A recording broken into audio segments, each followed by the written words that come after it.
Here, people who came from a long ways away. We've got a special event tonight, as you know. Coming up later is Alex Jones, but before that, we got Jim Marrs here. Best and we've also put together a special film just for this event, and we just came up with the title backstage. It's New World Order, Blueprint of Mad Men, and they are crazy. But first we're going to watch their crimes, and then later Alex is going to identify what kind of solutions we can get to bring this world back to regular people.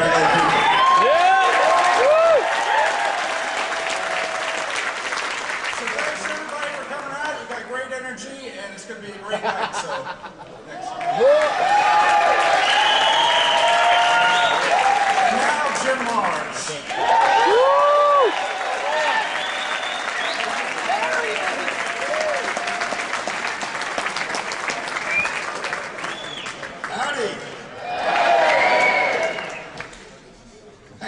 Texas. There you go. All right, well, it's a pleasure to be with you tonight, and I thank everyone for coming out. In fact, I honor each and every one of you because you could be sitting home mindlessly watching TV, like the rest of the population. But you guys obviously got your heads on, your eyes, your ears, and your minds open, or you wouldn't be here, right? So this kind of presents a problem because I feel like I'm preaching to the choir, right? Do I hear an amen? Yeah. That's right. Now, we got lots of exciting stuff going on tonight, and this is an exciting year. Man, I can't believe it's 2012.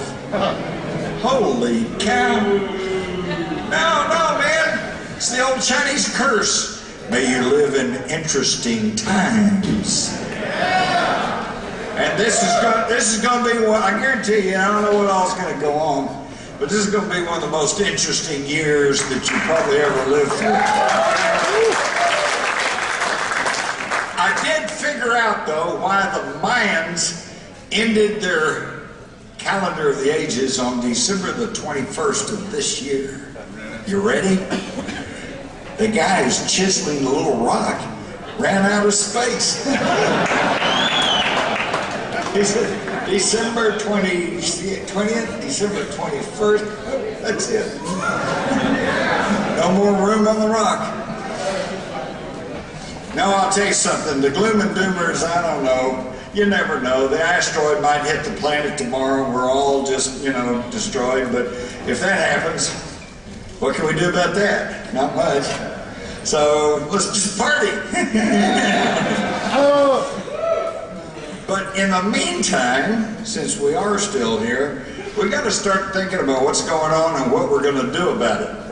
And there's some stuff going on that just drives me nuts because I don't want to start trying to allude to my age.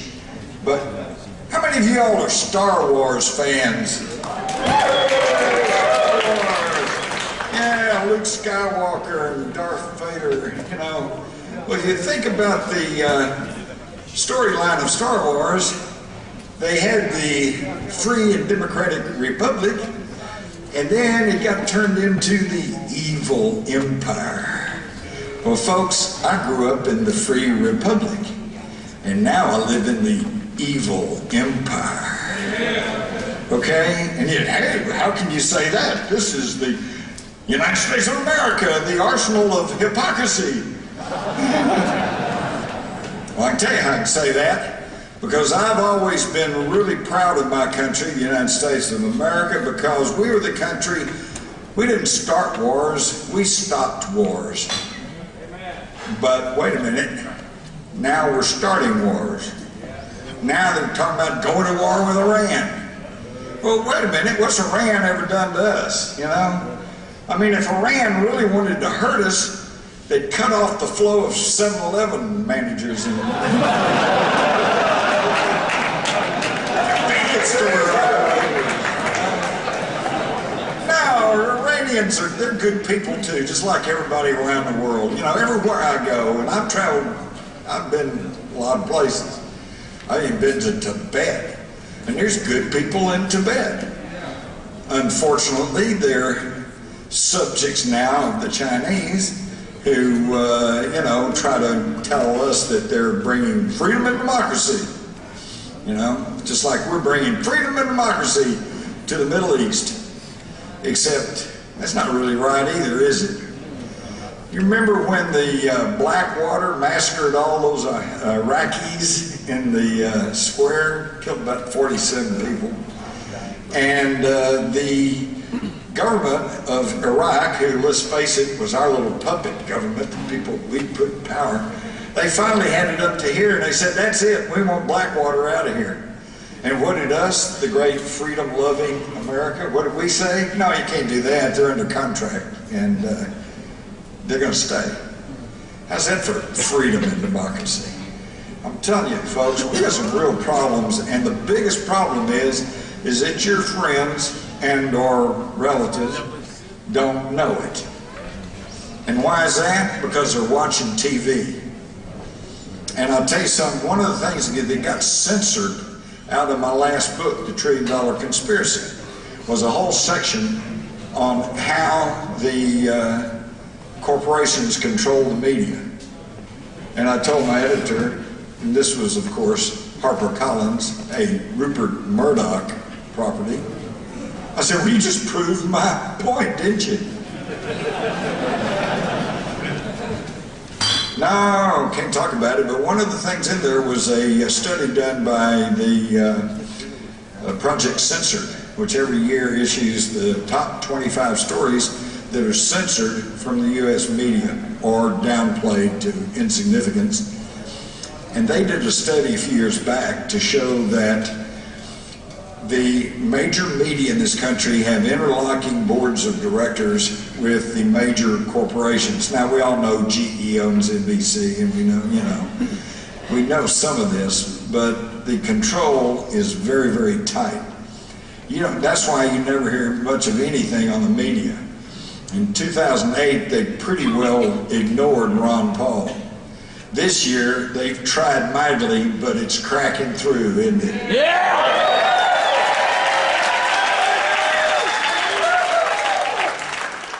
Now, the next time that you hear somebody say, well, I kind of like what Ron Paul says, but he's unelectable.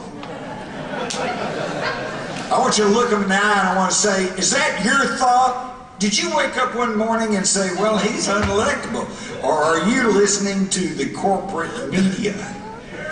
You know? Because I'm here to tell you, if everyone in this country who would say, well, I kind of like what Ron Paul says, but he's unelectable, if they'd vote for him, he could be elected. Right.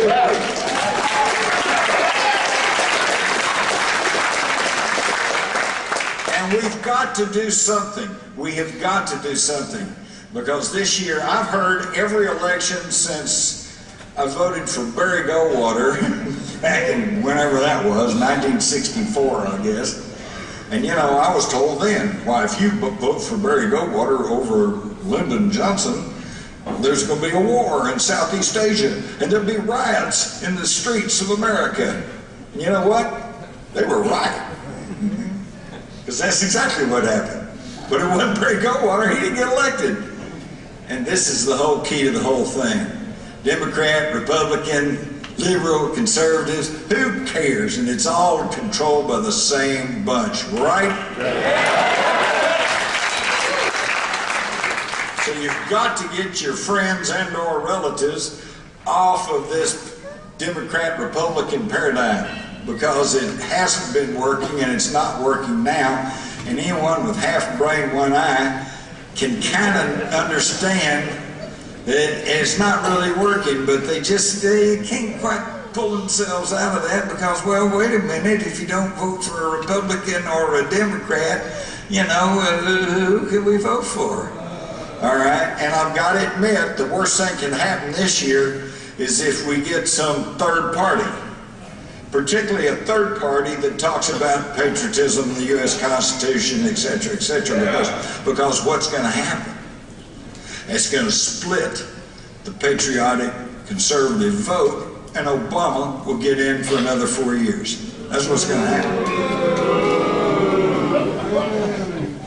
And I think Ron Paul understands that. And that's because he's already said several times he's not going to run as a third party candidate. That's why you've got to get out and start pushing your friends.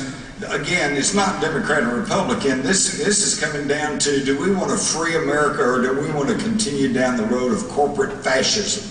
Right? Okay, now what is fascism? Look at the dictionary. It's the blending of corporate and state power. And if that doesn't define what's happened in this country, I don't know what does. And Supreme Court has now said that the corporations can be treated as an individual. So they can contribute all amount of money they want to their particular candidate, which of course, if you stop and think about it, whoever has the most money wins the elections because they get on TV, you know? Well, and that's why they put up Mitt Romney, because he's got more money than the rest of them. All right, so don't fall for that. And I say, well, wait a minute, if the corporations can be treated as an individual, how come we hadn't put them in jail?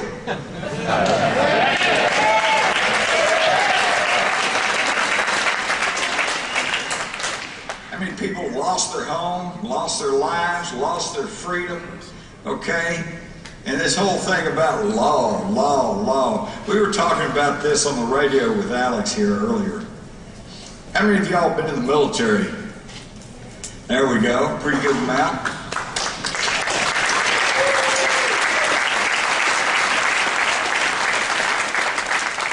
I got an honorable discharge from the U.S. Army myself, and I have nothing but gratitude and the utmost respect for people who've served in uniform.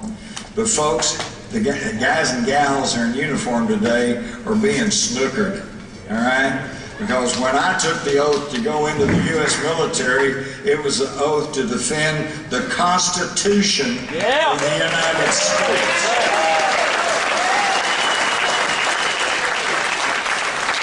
Against all enemies, foreign or domestic. And right now, I think our biggest enemies are domestic.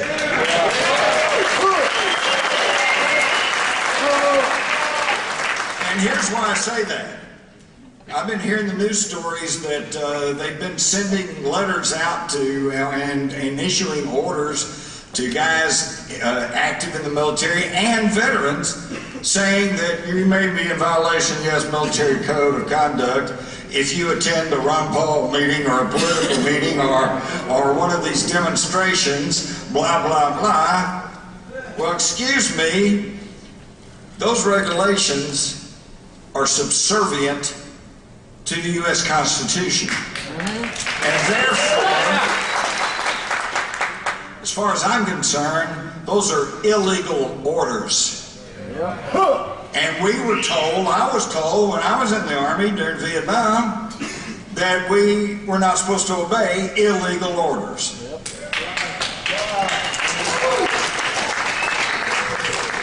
So what are they going to do when they order them to come to your door, kick down your door, and take your firearms? Yeah, well, I think they realize there'd be a problem there, so why do you think all the foreign troops are in this country? And why do you think they're moving tanks and APCs and other military equipment all around the country? Because think about it, it would take less than a day to paint all those vehicles blue and put a UN sticker on them. And then we got a peacekeeping force. And of course you see how the peacekeeping forces, how many people have died under those peacekeeping forces. So we got real problems, okay? And now I'm seeing where the TSA is setting up checkpoints right here in Dallas. In Texas. Okay, now wait a minute.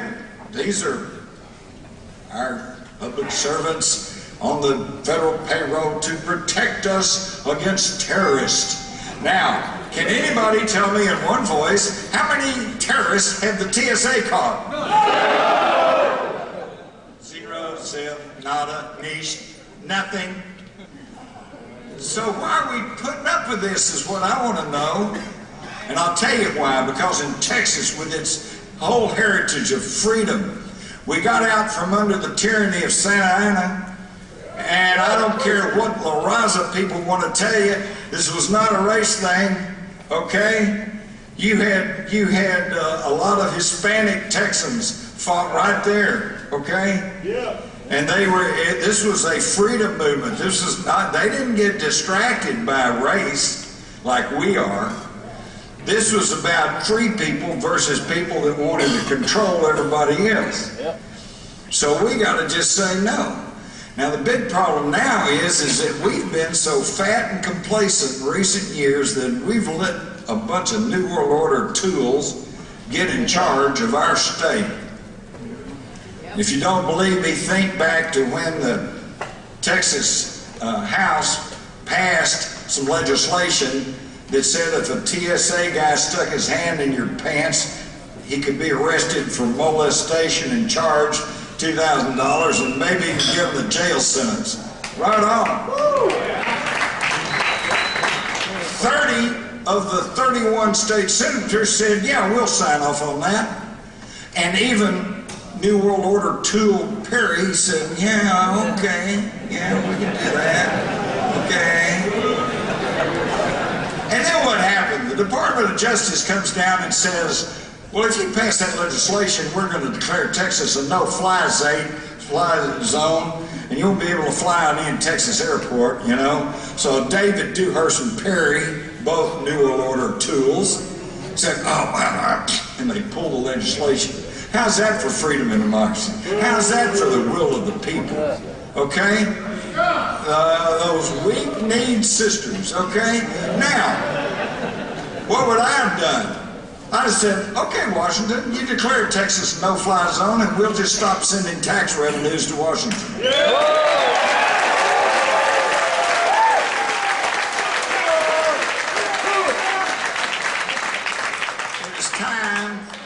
It's the time for straddling the fence and sitting in your couch and watching TV and eating chips. It's over with, okay? Now, you guys are here, so I'm talking to you. All right? Each and every one of you needs to go out and corral at least one buddy, maybe two, and get them to wake up. All right?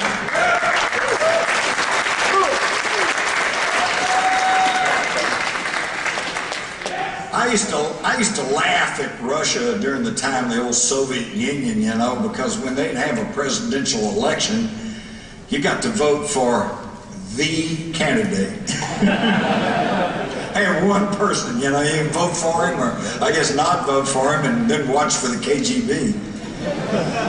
And I thought, oh, those Russians, are they dumb? And then I look at us. Well, let's take 2000, a selection of 2000, okay? You got Gore, who comes from an oil family, member of Skull and Bones, okay? Rich guy, Democrat. All right, if you don't like him, then you get George W. Bush, comes from an oil family, rich, Skull and Bones, secret society member. Whoa. Where's the choice? You get Tweedledee or Tweedledum. Or in that case, Tweedledum-dum. I'm telling you, it's absolutely ridiculous. So you've got to get people, and you've got to get them off high center. And I think you're going to find that there's a lot of thinking people out there. And they've been reading stuff, and they've been watching TV. The media censorship, the media dam is cracking. The little Dutch boy has already used up all his fingers, and there's still holes appearing, okay? And we have to just keep pushing.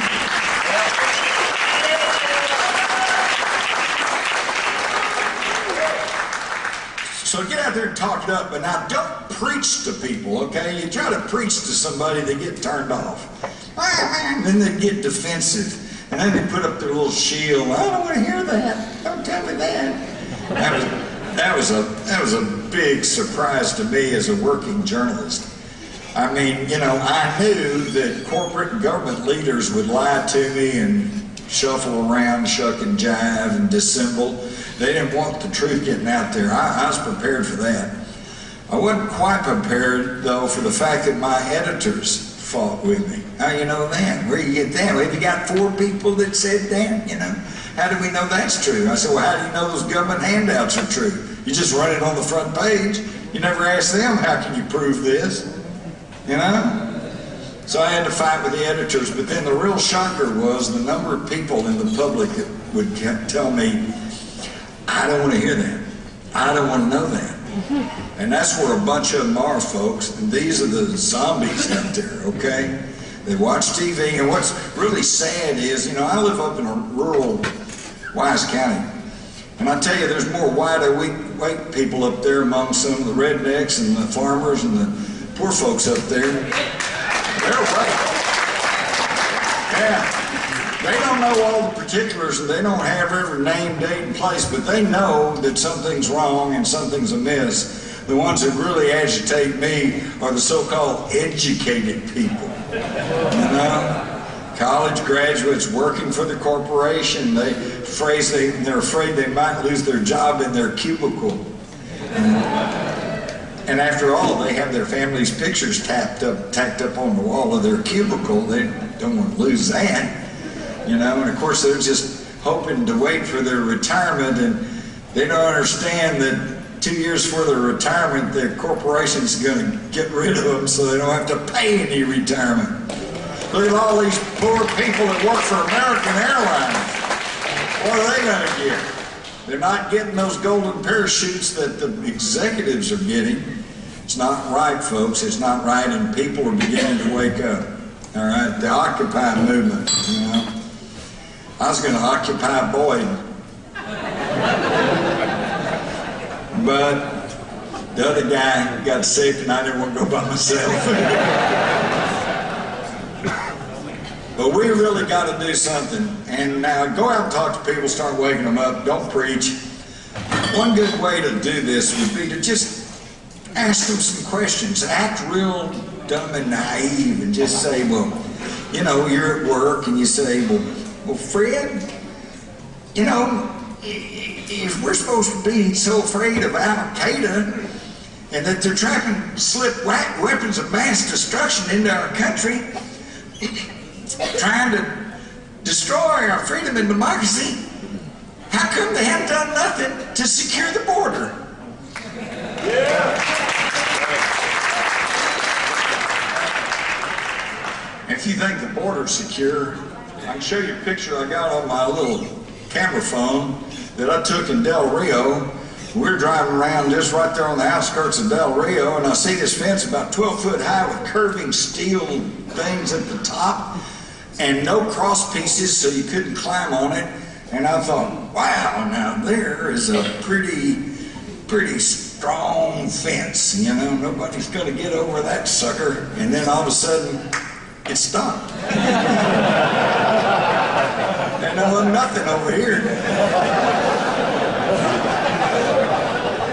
I looked back this way, it just went on and on and on, but over here there wasn't nothing. And I talked to my friends down there in Del Rio, you know, and I said, well, is this, you know, is there a border checkpoint here? And they said, no. I said, well, you know, if I was trying to slip in the United States, I wouldn't try that big fence. I'd just walk around. And then you may have seen the thing on the news here the last few days where they had some video of some people trying to get over the border, and they just, here's the big chain link fence, and they got a carjack. Jack the fence up, and here they come. That's our border security, okay? So wait a minute, there's a disconnect there. You can't not have border security and be afraid of a terrorist organization slipping in your country. It just doesn't make sense. Either there is a terrorist organization, which means we need to secure the border, or there's not a terrorist organization, which means, okay, we can kind of let the border slide. Anybody wants to come in, that's okay. You can't have both, but they want both. This is the New World Order, folks. They don't want a secure border. They want to flood this country with illegals. And this is not a race thing. This is not a creed thing. It's not a religious thing. I don't care who comes to this country I just want them to do it legally.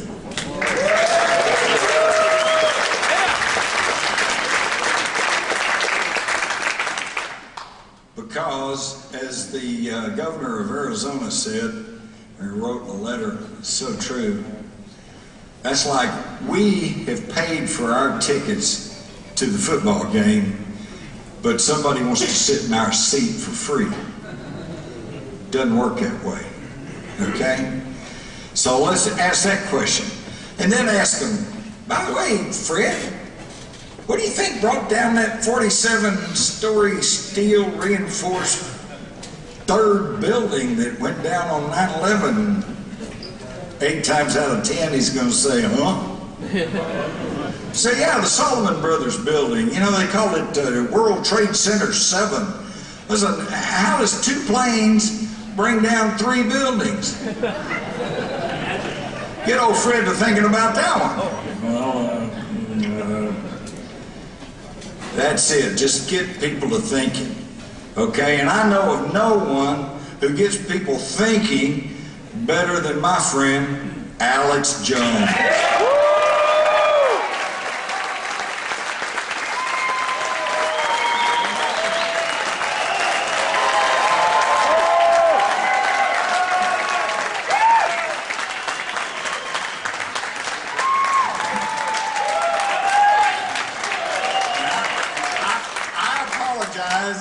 I'm just an old newspaper reporter. My job is to just ferret out information and present it to you, and I don't have a bullhorn. But Alex does, and I can think of no one who's done more to bring truth and information in this country than Alex Jones.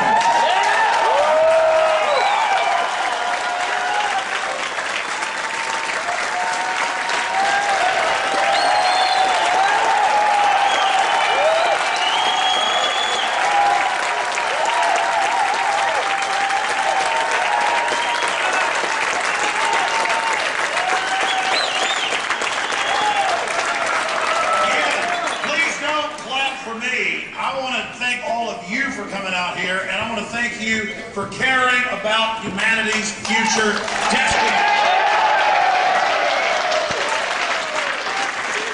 Because make no mistake, it is going to be men and women like you here today of every race, color, creed, religion that are going to decide the fate of our society and this world.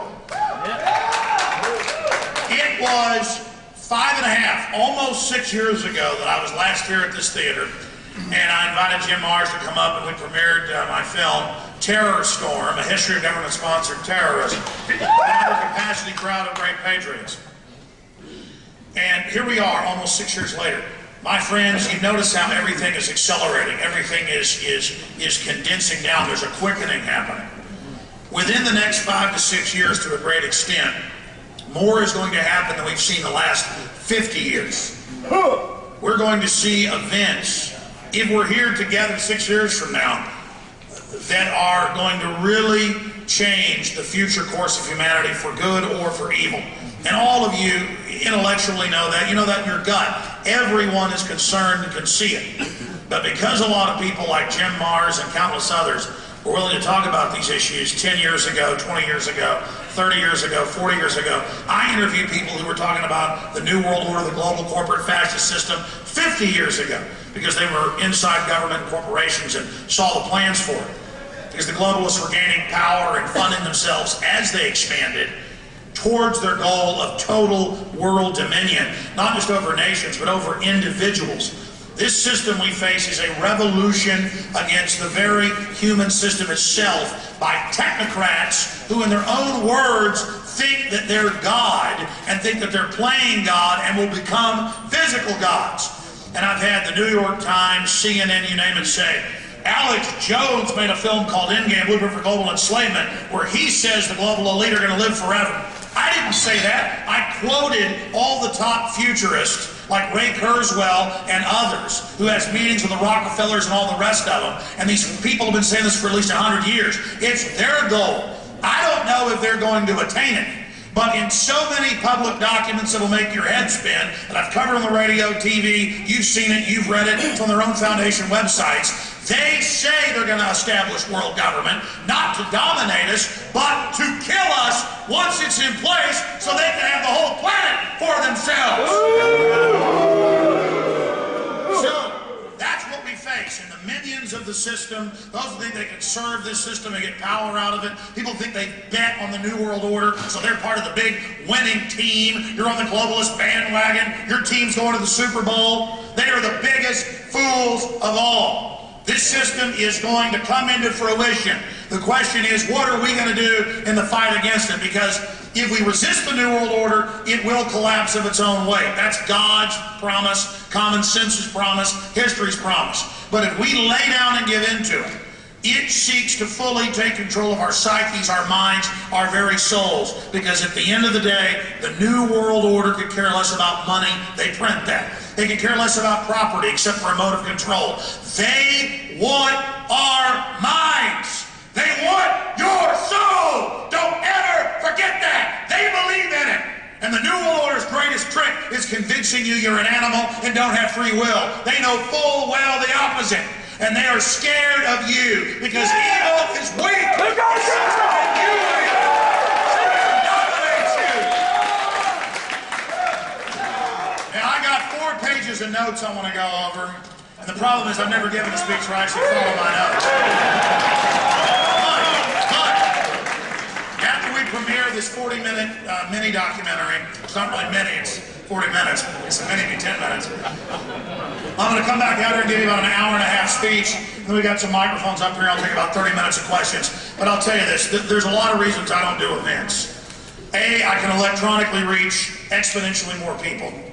And B, it is always humbling to come out and meet all of the wonderful, beautiful people who have beautiful minds, beautiful souls, to see people here with their children, to see others. It is so humbling.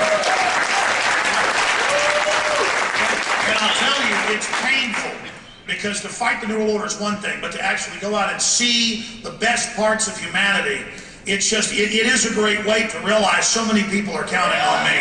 But I'll tell you this, so I don't sit here and feel like I have the weight of the world on me. I'm going to be honest with you. Listen, I can't do anything for you folks. I'm telling you, the weight of the world's on you, but it's not a weight. Take it on. It will empower you and fulfill you.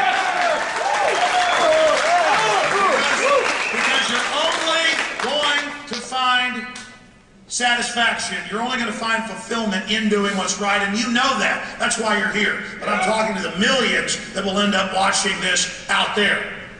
Those that make fun of those of us that care or are involved. Those that laugh at us when we're informed. We shouldn't be angry at them as I've been in the past. We should realize these are damaged people by the psychotronic weapons, the television, the soul-sucking culture, the chemicals, the GMO, all of it. This was done to put people into a literal trance, scientifically. You can look it up. The brainwaves are lower than they were 50 years ago. The public is very close to a sleep state.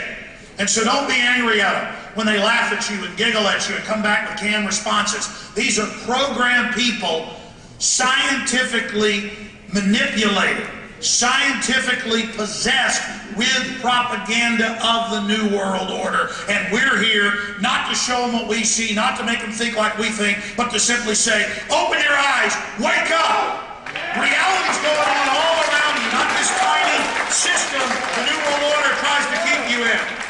Now, about 4 weeks ago, I set up this, a couple events here in Dallas and then in Orlando.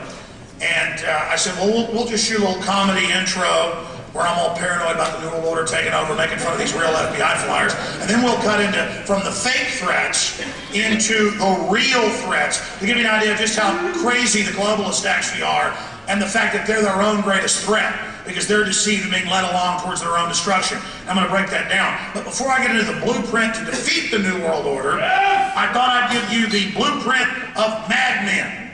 So you can see that when they laugh at us and call us crazy, here we are putting on display the way they behave and act and the way they'd like us to behave. They truly are the madmen, and history proves that. So I'm going to break it all down, and I just want to say, with our skeleton crew, we're trying to beef it up. Everybody's done a great job.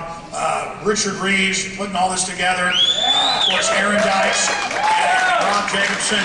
wanted to add so much stuff to this. They really got it done by like last night. Drove it down here, and just everybody else that's involved with the team, and of course you, because I want to explain something. You are the info war. You are the resistance. You know that we are the people standing between all those innocents and the globalists. And we do have power. That's why they're trying to bring in the censorship and all the rest of it. So I salute you. I salute you for coming out here. Awesome job. I appreciate you. And I appreciate all those out there taking the time to watch this later as well. And I give you this new documentary, The Blueprint of Mad Men. Here it is, and I'll be back.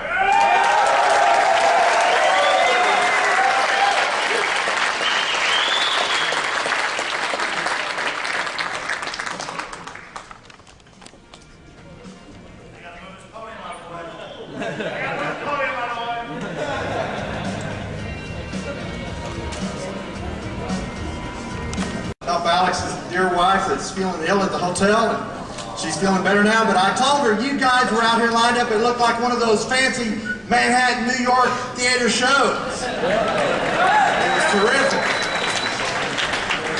So it's so exciting to see what's going on, and keep listening to Alex Jones, because there's more excitement always coming around the corner. We've got the big redistricting issue in Texas that Alex hadn't even talked about yet, that you guys hopefully can participate and be delegates to get Ron Paul elected. How does that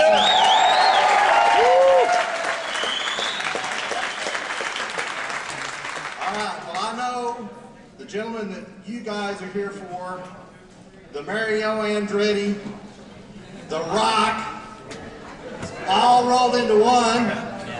It's time for Alex Jones!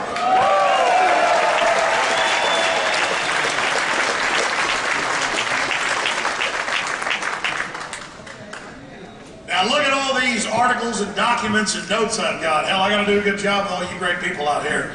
You know, like I said earlier when I introduced that documentary you just showed, I am humbled by meeting you. I'm humbled by talking to you, and I know that it's in people like you that we're going to turn this around. That's right. Because we don't have a choice. How many times have we been lied to? How many times have we caught the system doing everything it can, not just to rob us, but to try to ruin our lives so that we're weak and poor and dominated by them so they can control our destiny. I don't like that. I want to see humanity doing well.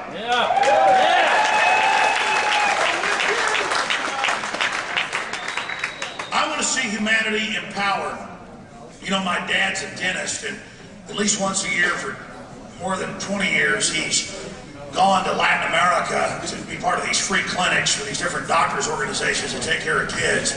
And he told me the same stories that my uncle told me, who did years of work as a missionary in Central and South America. And he said, you know, you don't appreciate life, even though my uncle was in Vietnam, a helicopter pilot, until you see children in orphanages where the orphanages don't even have the money to pay for food, and there's little kids with their rib cages sticking out.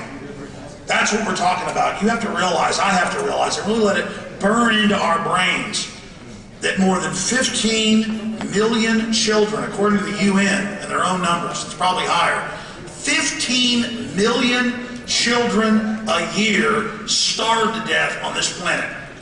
And another 20 million adults. And our corrupt, stinking, corporate fascist government pays farmers not to produce food.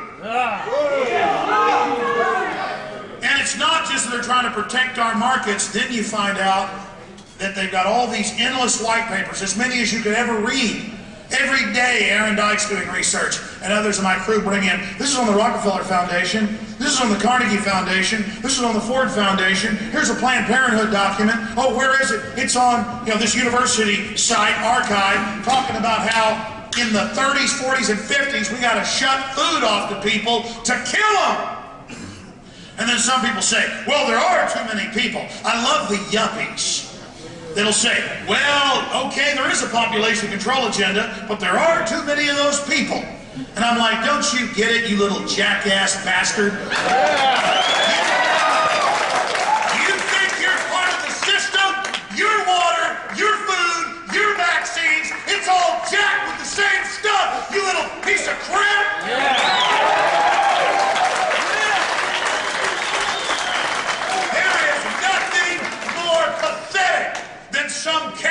was so cowardly, they play like a little dress-up game in their mind, a little make-believe game in their mind, that they're part of the winning team because they go along with all this. That it's like some kind of open joke, like it's some type of game. Disgusting! I've had so-called establishment types. It's always somebody who's worth like $50 million and thinks they're part of the elite when that ain't even middle class of the globalists who'll come up to me and say, well, Alex, you know, maybe 9/11 is an inside job, but you know, it takes things like that to get the people doing what they're supposed to. Like this sack of garbage thinks they're part of the system because they can understand false flag terror and understand that's what it takes to defend America. No.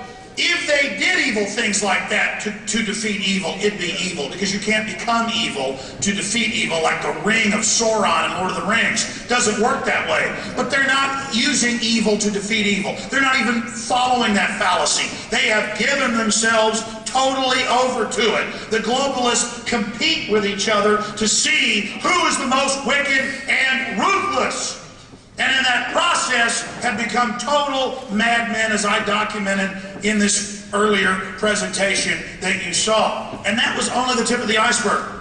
Our problem in compiling that 40 minutes was that there was so much we didn't get to, so much that we couldn't cover, so much that we couldn't show you how much crisis this world is in.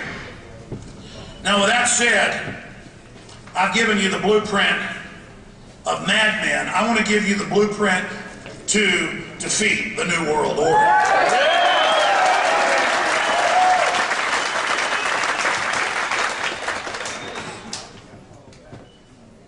This world's engineers, the controllers of this planet, always seek to teach you that resources are finite.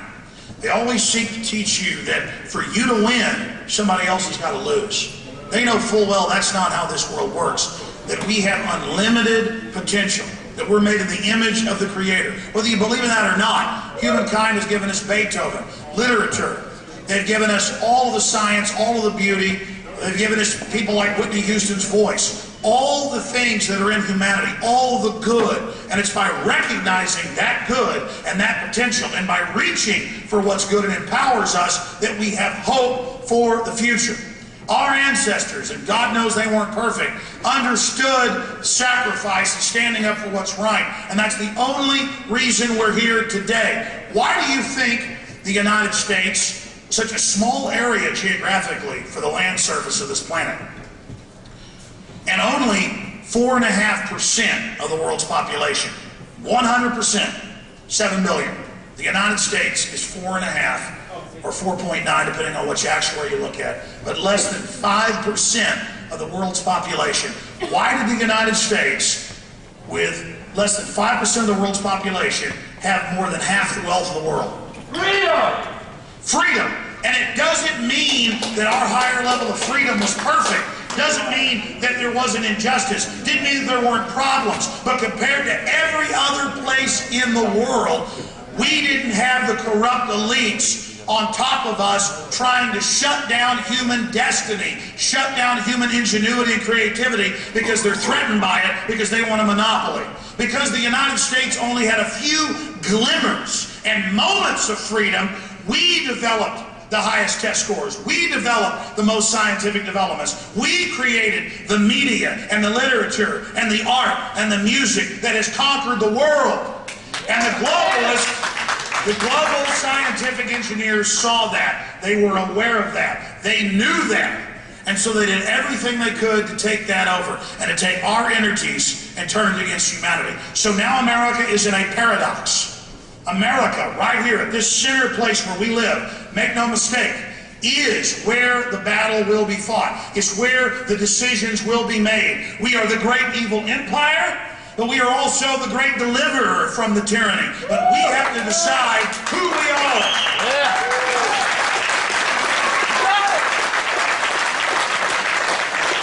That's why the struggle between good and evil is being decided here.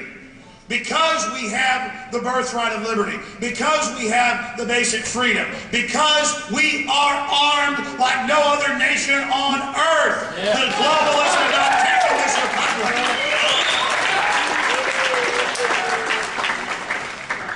And I've never been able to do this on the radio. I can never get to the second point without going off in a rant. It may be a bad speech, it may be the best ever, but I'm going to attempt, with your help, to go through all these points.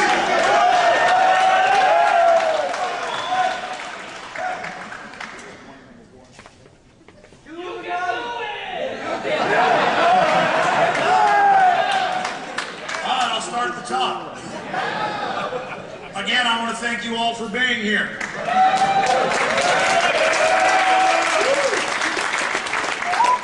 I want to thank my crew. I also want to thank all of you. I love that Teddy Roosevelt quote. I should have had it here so I could quote it properly, but forget the critic, the person who's not in the arena. What matters is the person who is in the arena, who knows the great challenges, the great struggles. Because even if you fail, at least you tried to dare greatly. That's what matters. It's trying. That's where it all starts, is taking action. That's what's fulfilling. And I want to say this to you here now, because I was told several times last week and again today that I am the 21st century Paul Revere. And I said, no. You are the 21st century Paul Revere.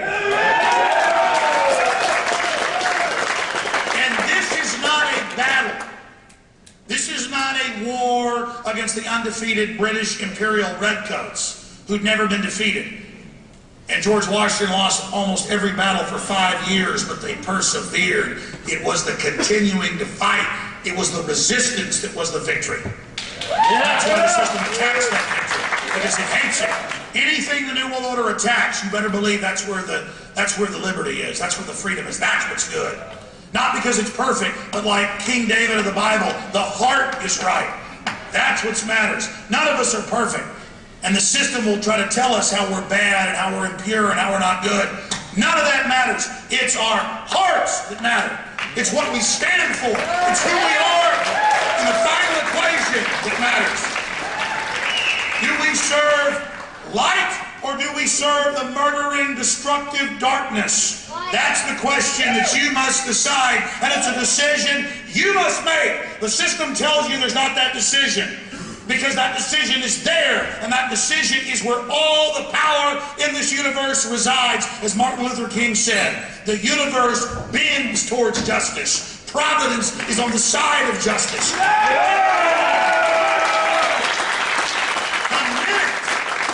The second you commit yourself to liberty and freedom and justice, even your body be killed, your spirit truly has victory.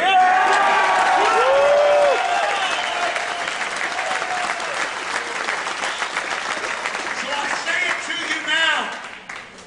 We are all Paul Revere. And we're not just fighting for freedom in North America. This is 1776 worldwide.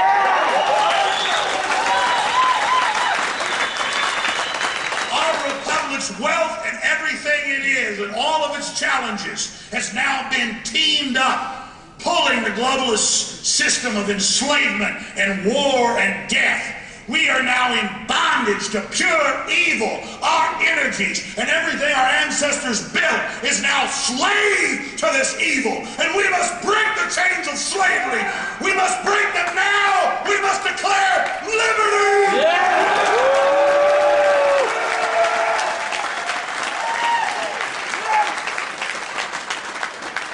Now those are just the notes up here on the top of the page. I'm sitting there writing key points I want to cover and just thinking I'm not worthy to bring you this message. But it doesn't matter, because it's a mission we must all carry out. And what matters is that we give 110%. Now I gave you their blueprint for madness and all the crazy stuff these globalists are doing, trying to play God and trying to get the super weapon so they can threaten everybody and get their world government. And in the process, probably destroying us all if we don't turn this around. But I, on the first point, want to tell you, we are winning, and I'll get more into it in this speech, but my God, I remember 17 years ago first getting on radio and TV, and people, probably half the people saying I was crazy.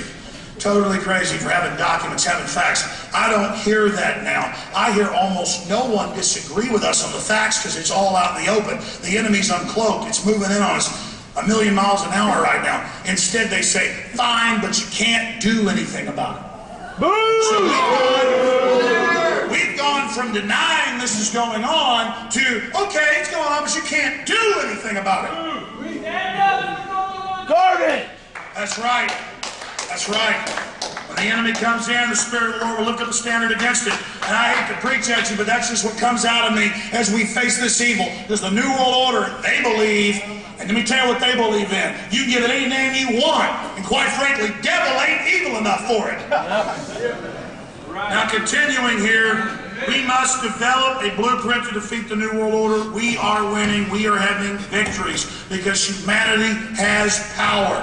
And real men and women who have power, who have love, who have strength, who have courage, we always are ashamed of our power. We're always meek and humble in the face of evil.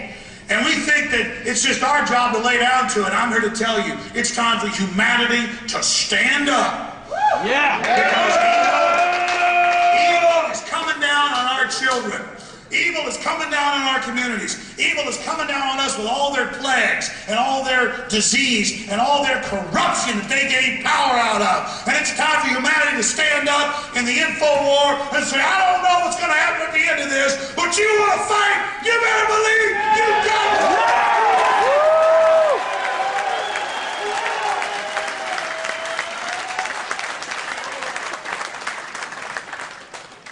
I can't tell you, and I'm going to get to this in a moment, how many people tell me, I can't believe you did this, you did that, aren't they going to get you? Listen, these enemies are weak. And the minute you don't care if they kill you, they lose all their power.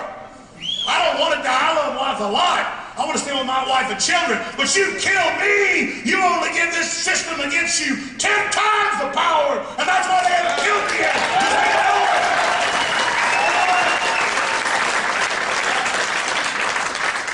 So you have the power. Humanity has the power. We have the power. What would make these criminals put poisons in our food and water to try to blind us and fog our vision? Because they're scared of you. The crooks know how humans work. They know the secret of humanity, but they seek to hide it. They seek to block you from ever fully developing. They seek to block you from ever becoming who you really are because they're scared of you. And always remember that. That's the secret. Got another line here, point number 3 of about 40. Technotronic and technocratic power is built on illusion. It's built on fraud. It's built on lies. And you don't have to listen to what I say or believe what I say. All you got to do is start looking around. Start thinking for yourself. Start investigating things. And you will see it all right there. You do that, you get past your fear, you start reaching out to others. So many people reach out to people that, I know this sounds kooky, I know it's bad and crazy, I think we shouldn't trust the government. I mean, what? A government with over 10,000 plus admitted programs, some programs, tens of thousands apiece, killing foster children, radiating people, shooting people up with syphilis, giving nerve-gassing troops. I mean, it just goes on. Oh my God, I'm sorry. I think we might not trust these people. It's time to get angry! They only had troops over and over again march into radiation after they dropped A-bombs, hydrogen bombs. They had the troops used to put in uranium, was thrown handbooks, say it's going to kill them down the road. I'm sorry I'm talking bad about these people. I apologize. I mean, think of how crazy that is. They just convinced us because it's the system, it's the establishment, and all of us do it. We're all part of the system one way or another. So, well, you've done well now in the system. Now time to go to the next level and join the team and be pragmatic. That's the speech you'll get. And it's a load of bull because the people above you that are inviting you into their New World Order, they're slaves. They've sold out to it. They're blind or they're cowards. You don't want to be part of them. Like Patrick Henry said, hey, forget you are our brethren, our brothers. Go from us in peace. Crouch down and lift the hand that feeds you. Let your chains sit lightly upon you. As for me, give me liberty or give me death.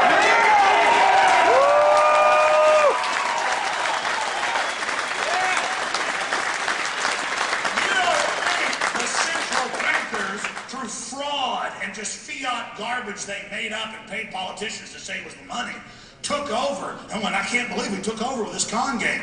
What are we gonna do? You got some scientists say start poisoning the water, don't dumb them down. We can get rid of a bunch of them and they won't wake up to this. This is a really good deal. We got some scientists that say they can make you live forever too. Well, let's kill all these people. Listen, the Romans did it. Every culture went in and wiped out everybody they conquered. I mean, this is just being done high-tech to everybody. And they just zombify you. They wipe out your mind. They wipe out your soul. But humanity is so strong. Despite this fog we're walking through, despite everything they've done to us, we're still here. And you know what? It's going to boomerang on them. Because once humanity knows it's under attack, and once humanity knows what's going on, nothing on earth is going to stop us.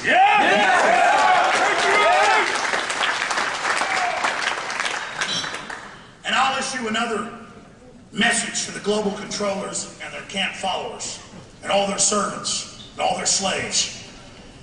We're not just trying to save humanity here. You people are clearly going to destroy yourselves. I covered that earlier. I mean, the genetic engineering, the weapons, the antimatter weapons, all the crazy stuff you guys are doing, trying to one-up each other. Oh, really? You did that? We just produced something that'll kill 99% of people we release it. Oh, that's really great. Oh, you've got underground bunkers to protect you from that. You're going to be down in the bunkers with a bunch of people like you? You vampires only exist off of us. Can you imagine some crypt a mile under the ground or under some mountain with all these vampires who've killed us if they succeed living with each other? I don't think they thought this out.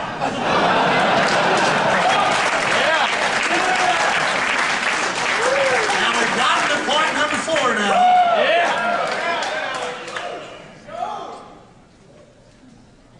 And I already pretty much covered this 3 times, so I'll just make it brief. What does waking up mean? What does waking up mean? It means you're no longer in a dream. Like George Carlin, he said, yeah, it's the American dream, because you got to be asleep to believe it.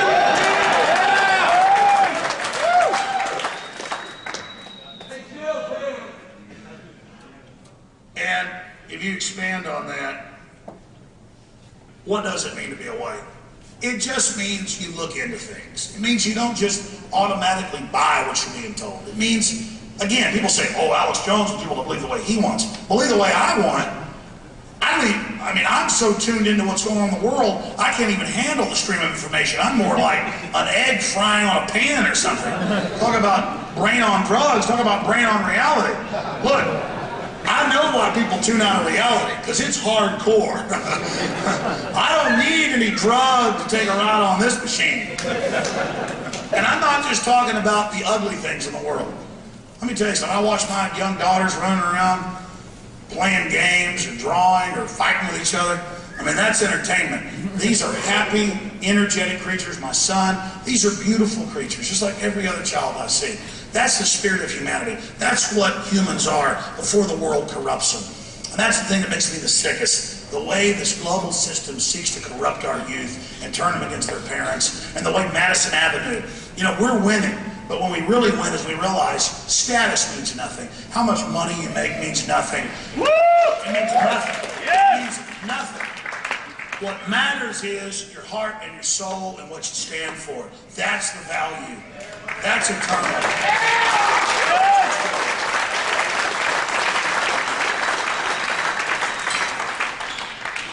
And that brings us now to the subject of trendies. Now, when I say trendies, what am I talking about?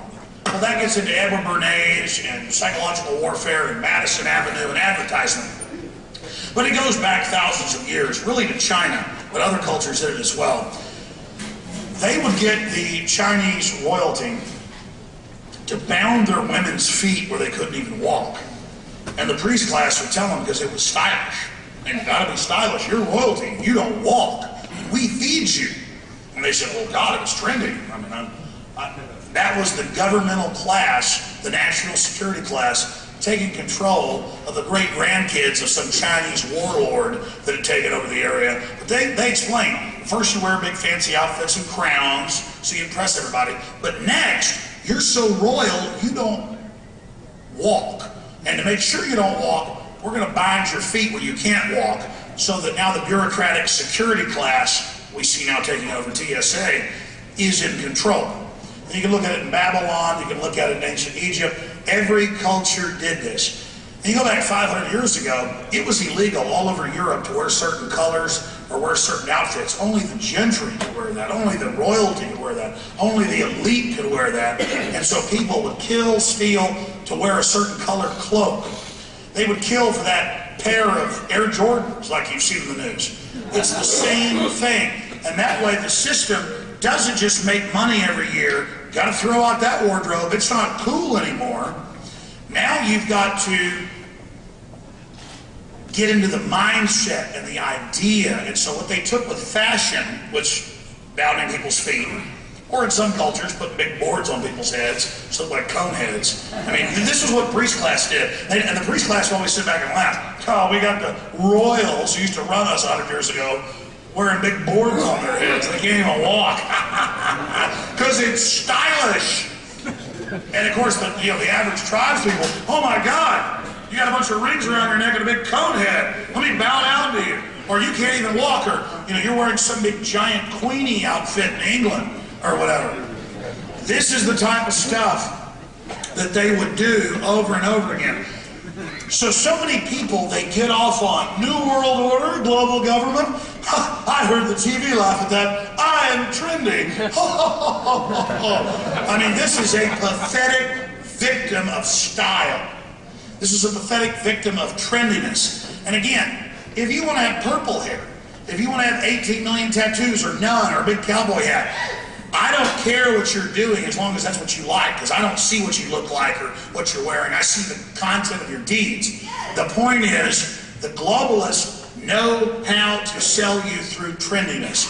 That is one of their main systems of control. I mean, I still have reporters call me up, or Nightline show up, or MSNBC, or Rolling Stone, or you name it, and they go, so you're imagining a world government. And I go, well, let me take you to the computer and show you, I don't know, a couple thousand mainstream articles saying world government's being established. And they go, oh no, we don't want to look at those. Literally, Nightline, like ABC Nightly News host, looked at me. He said, no, we don't want to look at those. We just want to ask you about why you think it's real. And I said, like a year ago, and I said, I'm not going to do this interview unless you come and watch this. So I showed him Al Gore, the head of the EU, Herman von Rompuy, British Prime Minister at the time, Gordon Brown, George Bush, world government. I showed him what world government means, corporate fascist state. He looked at me and said, this happened in my office. He goes, they don't mean the same world government as you. And then I'll have Media Matters call me up. Ring, Media Matters. It's the editor of Media Matters. I go, you're funded by George Soros. No, we're not, Alex. I pull up the Federal Elections Commission stuff where they're funding it and the different filings for nonprofits. I go, well, it says $1 million here, $1 million there. I mean, it shows he's the head guy. And they go, I mean, here's my biggest frustration. These people operate in a world where they're just used to everyone not knowing the three branches of government, not knowing anything. And then they just say, there's no world government. They go, there's no world government. I read these police training manuals. They come in daily now.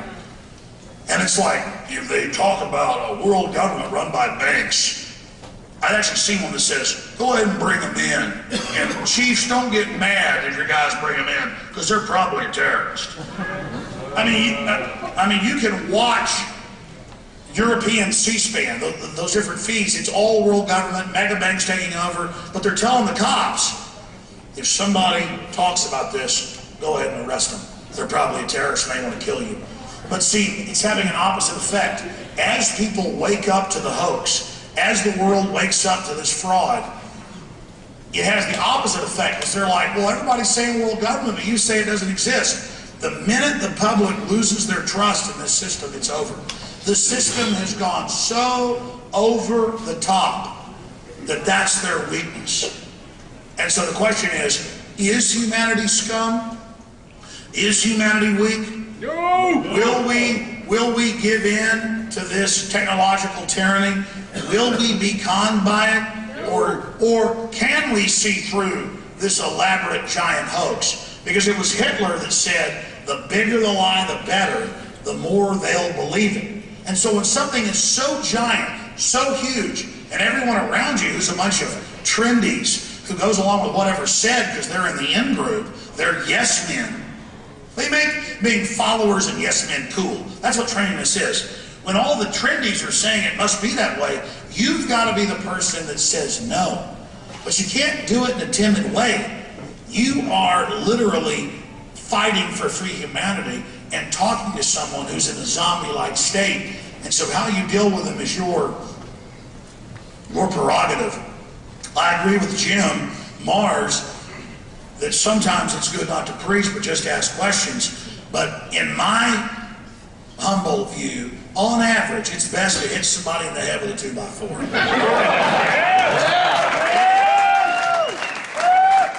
Tell me, it is, because here, I'm spending my time trying to warn somebody about something. I mean, I'm talking to some yuppie or trendy who's saying something to me. They come up and make a joke when I'm in the grocery store, and I turn around and look at them, and they think their disdain has any effect on me, except for me having pity on them.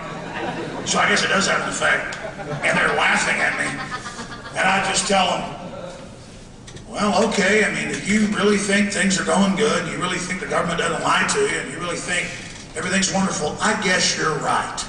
I guess everything is okay. You've got a lot of power groveling to the system. And I turn away from them with my shopping cart. It's happened like 20 times. And they start going, no, I agree with you. It's a problem. Oh, wait. You just wanted to feel powerful and make me feel like I was shunned for some little petty power trip they're on. I'm way beyond that. I've done this with the police many times when they're threatening to arrest me, protesting or whatever. And I just go, oh, you really like your kids growing up in this tyranny? You really like playing these games with me? Just go ahead and arrest me. Go ahead and beat my head in. Go ahead and shoot me in the back of your car because you got all the power. But know this, I'm not selling out like you are. So go ahead and do it.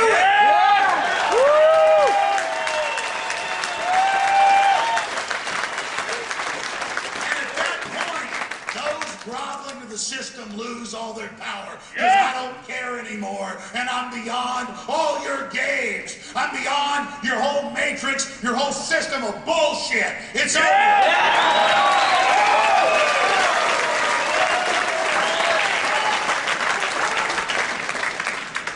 I better start hurrying up here because we haven't gotten through page 1 yet. Take your time. What time? No, I don't take my time too much because you guys got to get home. We love you, Alex. How long have I been going here?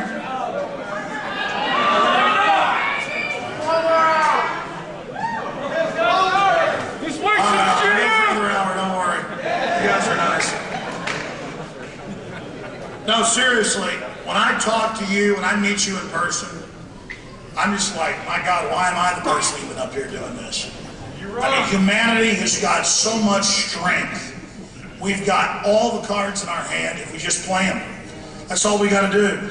Human destiny. We control our environment. Technocrats are engineering us. Yes! There's no other creature on this planet that can do 1/1000th of what we do.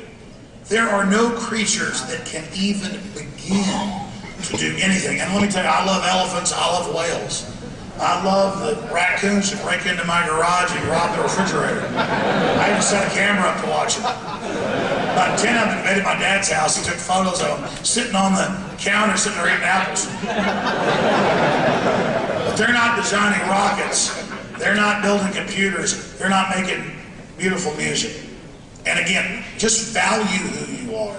So much in defeating the globalists. Everything they do is about making you think you're crap, making you think you're worthless, making you think you're petty. So you need to buy into their system when every human being on this world is beautiful and is amazing and is a creature of unlimited potential.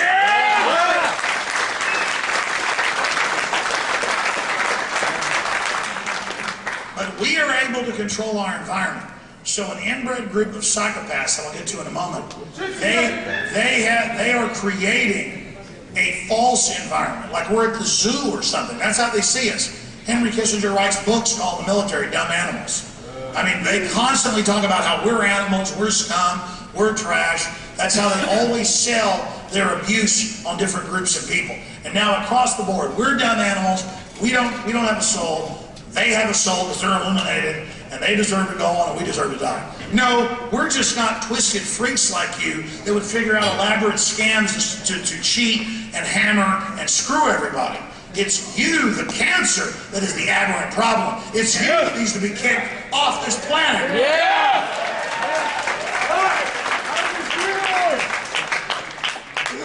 So we control our environment, just like this theater, this Coliseum, this cathedral we're meeting in. That was built in the 1930s, 80-something years ago.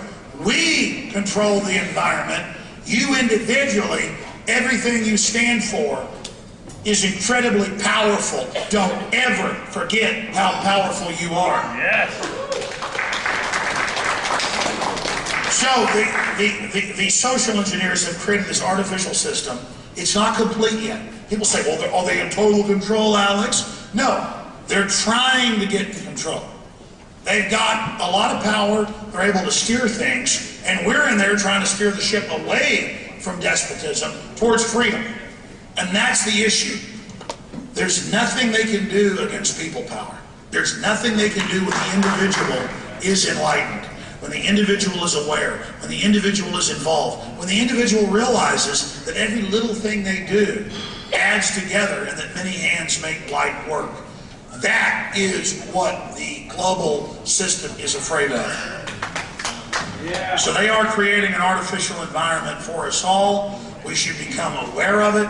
We should realize all electronics, all systems we're given on record. I've interviewed Dr. Stallman, all the big engineers, are designed to control us. We're paying with the iPhones and all the rest of it for the back doors that they build into it. And I'm not saying, oh my God, don't use an iPhone because they control it or tracking us. Just realize you've got a powerful enemy weapon that's meant to be used against you, and you better use it against them. Because a weapon can be used by whoever's hands it's in. Yes! Realize this is powerful technology. This is Star Trek right here. And this wasn't given to us because they want us to, buy their $200 phone made by slaves. This was given to us because it's meant to track and control us. But we're going to use this tool against them. And while we use the tool, we're going to talk about the Trojan horse built into it. You understand that? We're getting in the ring with the system. That's what we're doing. And we're aware of who we're in the ring with. Now, moving quicker here. Fighting tyranny is not work. It is destiny. It is fulfillment. Survival is winning. Wonderment is winning. Realizing how beautiful life is. Watching flowers grow outside your house, or ants building a ant bed, or watching your children play. This is all incredible, and we're not going to get fulfillment from the globalist brainwashing corporate system. We're going to get fulfillment from what it is to be alive on a planet hurtling through space, orbiting the sun in the Milky Way galaxy. And with that, I got to give you a line from a Rush song. Put aside the alienation, get on with the fascination, the real relation, the underlying theme. Reality is what matters. Look, I can talk to millions of people, more than 3 million people a day, but there is so much more energy. It is so much more real to actually be here with you now. And I want to talk about this. Here's Wired Magazine, the latest issue that Rob Jacobson bought and brought to me. Your next car will drive itself. And they've already said, and a whole bunch of states already have robot 18-wheelers and robot cars. And they're already saying, as I said they would do 5 years ago, the robot cars have less wrecks. Maybe you shouldn't be allowed to drive. And the robot cars are watching you. And the robot cars know when you've been naughty. When I feel safe. And I've got all these articles, how they're going to do it. Just like all the drones. Oh, you think the military loves Ron Paul and is waking up? Yeah. We got like 10 years till everything's combat droids on the ground. And AI self-aware, autonomous kill drones. The New World Order is taking all your energy, all your work, all the science you develop, all the things you do, and building a Skynet. You know Skynet predates Terminator! the Terminator. The Terminator isn't life imitating art, it's art imitating life. You can go pull up Pentagon documents about a SkyGrid Skynet from the 70s and all the drones they were going to have. And then I interviewed the former head of Star Wars program. He said by the late 70s, you were told it was launched in the 80s, they already had hundreds of drones in orbit with Sabo DU rounds that could decapitate every government on Earth in 1 hour in the 1970s. That's where the national security state is. That's where your money went. That was almost 40 years ago. Why do you think they're so arrogant? But despite the fact that they have all that power, they're still scared of you for a good reason. If we can turn this around before they get their automated robot system in place, we've got a good chance of beating them. Once that robot system's in place, then it's time for God to step in.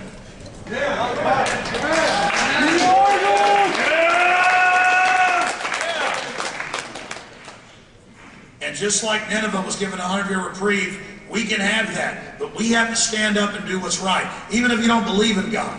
The point is, the New World Order believes in evil. So what do you believe in? You better ask yourself that question.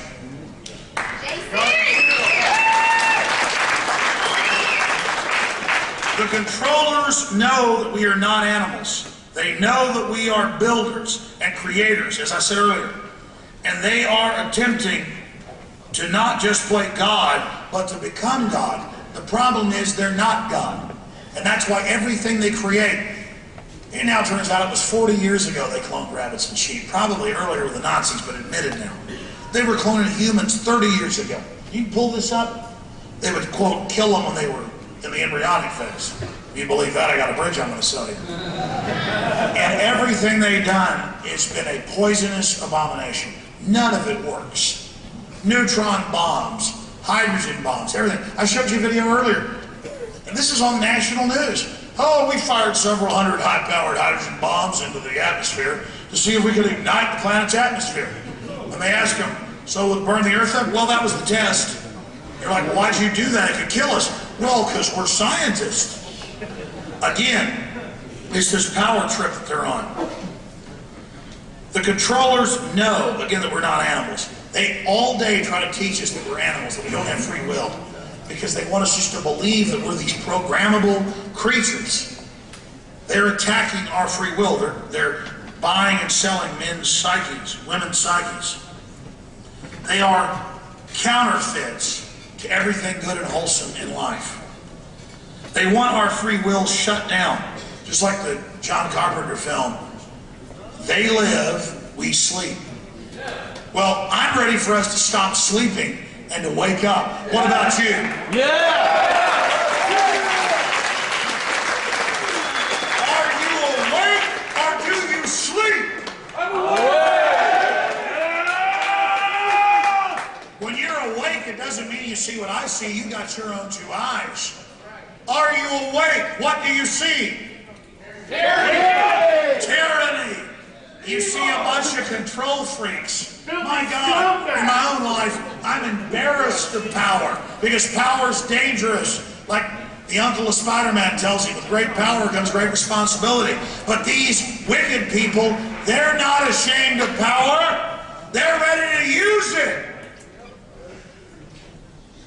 Now I'm going to get into solutions. Number one, the state is not God and it cannot deliver you freedom or security. In every case in history, whether it was Katrina or whether it was what happened in World War II, the state cannot and will not protect you. That's right! The police will tell you they have no liability and no statutory responsibility to protect you. Does that not mean there aren't great cops everywhere that go out and shoot bad guys, arrest scumbags, stop people that are out of control? No. A lot of times there are good police that do a great job, but on average they respond 11 minutes after a 911 call. The state cannot and will not protect you. And the people at the top of this pyramid do not want to protect you. So remember that. The mommy state, anything it gives you is for a reason. Anything it does for you in the final equation has a larger meaning. There's a lot of examples I could give to that, but I'll use one right now that's just absolutely disgusting and painful to my soul as I think about all the children. And I'll just tell the story briefly here. But I looked at the statistics. And it doesn't mean that the system they were getting rid of was good. No. It's like you find somebody with a broken leg in the street and you say, you want me to fix that? And they say, yeah. Okay, well, I'm going to shoot you in the head. Well, how about you just fix my broken leg? In the 1950s, after World War II, all these black veterans were coming back. They'd been in combat. And they said, listen, I'm not going to be bossed around anymore and told I'm your property and I'm a second-class citizen. And I thought this was decided in the Civil War. And so the system said, all right, the federal government will get involved and we'll come in and fix everything. And there's all these TV shows and all these movies and all these stories about how great it's been for black Americans with the system's so-called solution. But when you look at the numbers, 35, 40% illegitimacy, one-child families in 1952, 92% today.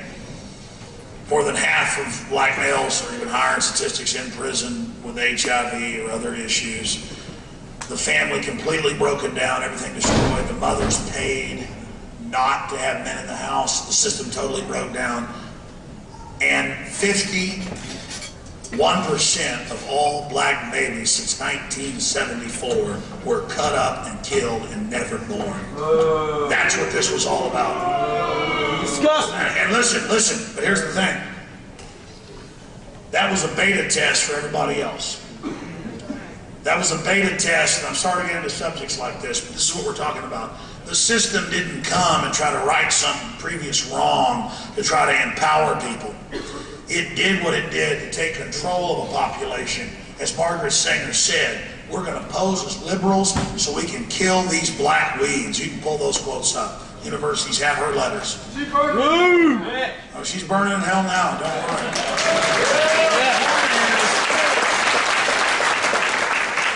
The point is, as a non sequitur, MSNBC will call me up and they say, you believe in a new world order, does that mean you're a racist? I don't know, I'm not like a liberal fake scumbag like you who's out there promoting the killing of 51% of black people. I mean, listen, 74 is the year I was born, 38 years ago. Half the black people. And let's say there's some racist here, or tribalist, or whatever. I get everybody's fighting with each other. I get it, I understand it. Everybody's been screwed by everybody. I understand it, okay? I understand from the black perspective, white perspective, Mexican, everything. I get it. The point is, I don't agree with it, but I get it. I know why people do this. The point is, are you going to sit there with 51% of the black kids and line them up and shoot them in the head yourself? Because if you're not going to sit there with little black children and shoot them right in the head yourself, because, well, you know, they don't deserve to live, boom, then don't give me that bull. If you don't have the nerve to line those kids up and blow their heads off, I don't want to hear it. That's what I'm talking about. This is an anti-human agenda that's being done against us all, and it's got to come down, it's got to be defeated, it's got to be changed. Cancer's up by over 2,000% in the last 50 years. Diabetes by 3,000+%. When does humanity start stopping the globalist death?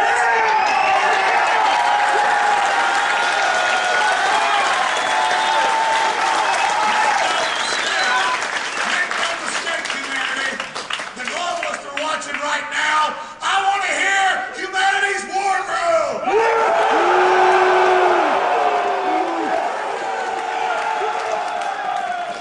I don't care what you do to me. I'm coming on hard.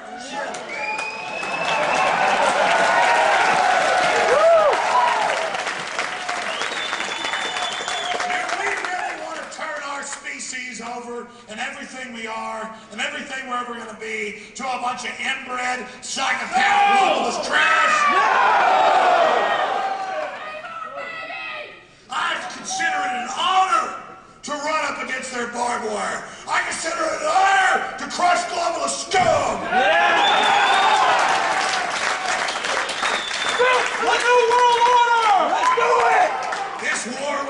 is run by a bunch of chicken-neck, globalist, cowardly nerds who think we're weak, and they've learned how to attack real men through sneaky means. Real men and women have to wake up to what they've done, get scientific, realize it, spread the word, and we're gonna kick their ass!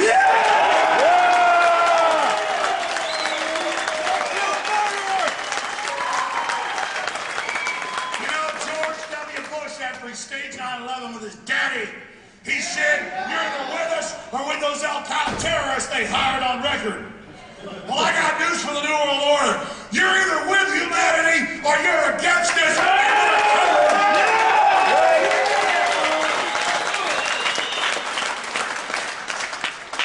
We're coming! All right, get moving here. There's only 3 pages left. I gotta save some voice for radio tomorrow. God, I just think about the chips. I think about the cost. I think about what we're up against. God Almighty, if people knew what I knew. If people knew this wasn't a bunch of bull and had actually looked into it. I know a lot of you looked into it, but if you looked into it, this rabbit hole's so deep. Things I've seen are so out of control. It's ridiculous that anybody would serve this system, that anybody could think that you're going to win serving this evil. The only thing you're going to do is destroy your family. There's not even a choice here fighting this New World Order. There's not even a debate. There's not even a discussion. Once you've seen what I've seen, and I know a lot of you've seen it, a lot of you've seen things I haven't seen. How the hell can we give ourselves over to this evil? How can we be part of this? All I know is it's a choice, and I'm saying I'm not part of this, and I'm putting all in against this right now. Yes! Yes! Right now. Let's do it! And that's what it is to be alive. You want to be alive? Yeah! Yeah! You're not going to find it in some Armani suit. You're not going to find it in a mansion or some bling. You're going to find truth defending the innocent against evil.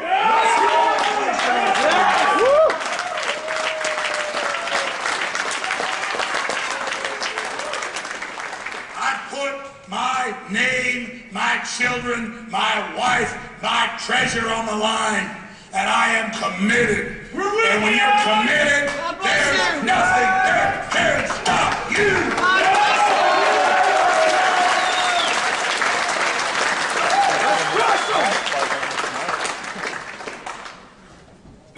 Can you imagine the awakening that's going to happen if they release those bioweapons?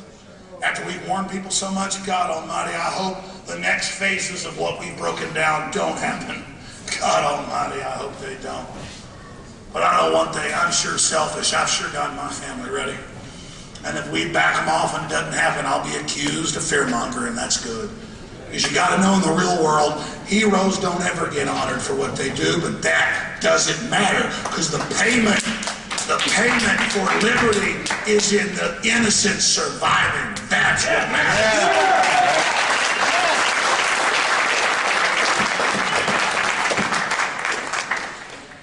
God Almighty, there's so much here to cover. Let me just read through some of these. Fighting tyranny is not work, it's destiny. It is fulfillment. Survival is winning. You just live, you survive. Wonderment is winning. The controllers know that we are not animals. They know that we are builders and creators. And they are attempting not just to play God, but to become God. They are counterfeiters. They want our free will shut down. We sleep, they live. The state is not God. What are the solutions? Well, first off, it's to wake up. And I've already talked about what that means. That's different for every person out there. But to wake up is to tune into something powerful. Know that. The reason many people tune into reality and tune right out is because they can't handle it. The question is, can you handle it? Wake others up once you're awake. That is the key. Realize that you are the most important of missions. You are on an incredible mission, alive at an amazing time, in a struggle against death and life. I had good people here, but that's not right. It's death and life. The New World Order. I used to read the Bible as a child. I didn't understand it. The devil comes to kill, steal, and destroy. That's all it wants. That's all it's here to do is destroy this planet. And it's a great contest that we're involved in. And the system tells us it doesn't matter what we do, it's all preordained, but that's a lie. Because if you really know the history in the world, we are deciding what we do, what we stand for, brings in God's providence. Yeah. I already talked about this earlier. The devil's greatest trick is convincing the world he doesn't exist. Again, I'll say this to you now. If you're an atheist, if you're whatever you are, the point is the elite, I've studied them, they believe in a devil. They believe in Lucifer. They worship a Lucifer. And whether it's real or not, they're manifesting it at Skull and Bones and Bohemian Grove and all the rest of it. Amen. They revel in hurting innocents. They revel in hurting children. Everything they stand for is the opposite of what we stand for. Think about that. Look at history before you deny or scoff. Because those that ignore history are fools, and they will repeat it. I seek to not repeat history. I seek a reprieve. Realize that you're on the most important mission of missions, and that you represent the survival of humanity and the struggle of good versus evil. An infinity of activism. Everything you do, you won't hear it back. At least the first day of the first year. But it will come back to you. The question is, do you realize that it's like a rock in a pond? What is that activism doing? What does that activism say? What is it going to create in the larger destiny? That's the question. And again, it's that right purpose. It's that commitment. It's not that you even think you're going to save the world by your actions. It's that the spirit of liberty and freedom and truth and justice, and that you do the right thing because you're compelled to do it. And that's an unstoppable order in the world. That's a transmission. That's a coded message. That's a command. It's a demand. It is calling down the power of the creator of the universe. And nothing can stop that. You're not going to find it in these 501c3 sold out New World Order churches. You're going to find it. You're going to find it facing evil. Yeah. Recognize false paradigms and help others recognize them. And there's just countless false paradigms. And no one's pure, so everything's false to a certain extent. But there is all these false systems of thought and dichotomies, but they're always about playing groups off against each other. They're always about division. They're always about infighting. They're always seeking to divide the people. And you can recognize them once you're awake. Once you have discernment, you will recognize them. Map the artificial habitat proto-matrix grid. A proto-matrix is a matrix that's not complete yet. The Matrix movie, as I said, with Terminator, was actually written about again in the 70s. You can pull this up. It's in my book, Descent to Tyranny, online. It's free online everywhere. Where the Pentagon talked about all the things you basically see in the Matrix as their own crazy vision of how we're all plugged into machines. Incrementally, we're being programmed towards interfacing with the machines and to buying into the false reality, buying into the robot cars, the robot houses, the robot helicopters, the robot drones, a system where we're displaced from everything. These big automated systems run everything so that we don't have a choice, so we don't live on the land, so we're not independent, and all the government documents and all the government training is attacking those Amish and those farmers and those separatists and those people that want to be left alone and grow their own food. They've got to be watched. They're dangerous because it wants to force you into its system where it controls you. Realize that. It's happening. It's part of this dependence control grid that we're facing.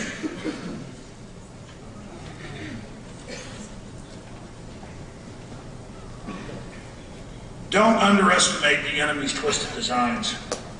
If you can think of it, they're doing, I played this game at the office with the most wild thing you can imagine the government's doing. Just type it into a search engine. Oh, they're doing it. Oh, they've been doing it 20 years. It is mind-blowing to see this going on. It is mind-blowing to see this happening. But don't underestimate your power and the power of action. And I'm going to give you some examples of this. Last night I'm driving up here and we wanted to get some bottled water. So we pull in to a CVS pharmacy, partway to Dallas. And I'll walk in and there's like giant take your flu shot signs. And there's fluoride water for babies everywhere. So I shoot like a 2-minute video. And like a third of the comments were, I can't believe he wasn't thrown out. I can't believe he got away with this. And I'm like, I had to wait 10 minutes for one cashier to show up.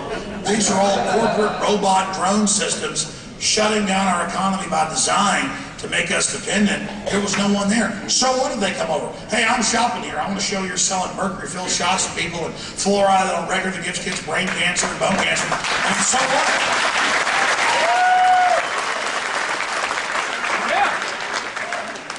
But what's amazing about this is that people didn't believe I did it. Like, it was so bold. He walked in for 2 minutes and showed somebody something. That guy's, it's got to be fake.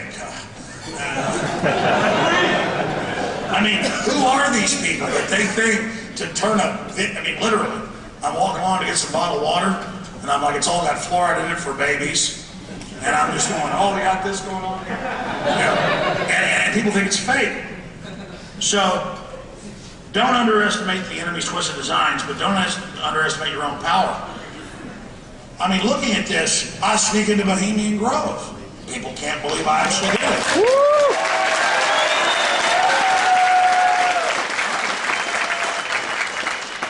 There are hundreds of examples of stuff I've done, and I'm nobody. Any of you can do similar things, as long as you're mission-oriented and like a... Hell, my dogs can go out and catch rabbits or squirrels all day and kill them. Not because they're superheroes, they just go out and do it. I mean, it's not hard. But my point is that I just went through, I BS the Secret Service, I got the footage, I got out. People were like, it's impossible, no one can get in there, no one can do that. Then I stormed the Texas Capitol. I was ready to be arrested. I stormed in, hey, you're gonna let the TSA grope everybody after you unanimously voted to do it? And people said, it must be fake. No one can do something like that. Well, I bet there's people in this audience who stormed the Capitol with me, not once but twice. Right over here. What, are you a government agent, part of a Hollywood film? Yes, he is. He says he is. The point is that hundreds of times I have done things that were easy to do, and everybody's like, that couldn't be real. He couldn't possibly do that. And that's this idea that you're little, you don't have power, you can't get stuff done. It's ridiculous. I never intended 17 years ago getting an Access television show in Austin, Texas. I never intended to now, 17 years later, conservatively be reaching 15 million people every week. I mean, I never even...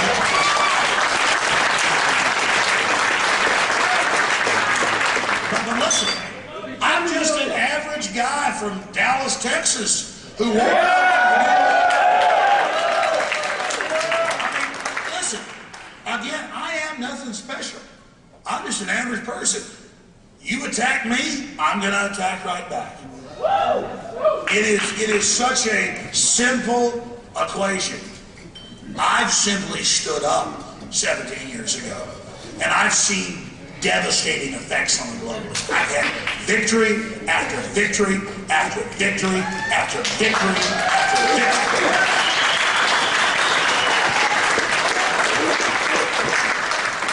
And I will tell you the key ingredients: hard work, research, doggedness, and fearlessness. Because once you commit to something, that's just the way it is. And that's nothing special. That's a human trait that I share with my ancestors and that you share with your ancestors. And the globalists cannot take that away from you. Here are some of the points. Bohemian Grove, people didn't believe that was real, even though they admitted it and were threatening me. I've called the FBI on here. I've called the White House. I've called Homeland Security. I've interviewed witnesses. The underwear barn was put on the plane by the U.S. government months before it came out. And they're like, we're not going to take that report. Click. And listeners see this on the air and on TV, and they go, that couldn't be real. He wouldn't call the FBI. That's Jack Bauer. They'd come cut cut his body parts off. You know, that's fake. Bohemian Grove calling the FBI. They didn't believe the CVS was real. That's not like it's courage. Like, oh, I videotaped something. Oh my God, it can't be real. He actually videotaped in the store. Like I care what some store clerks say. Like if a store clerk comes to the bar, sir, you're not allowed to videotape here.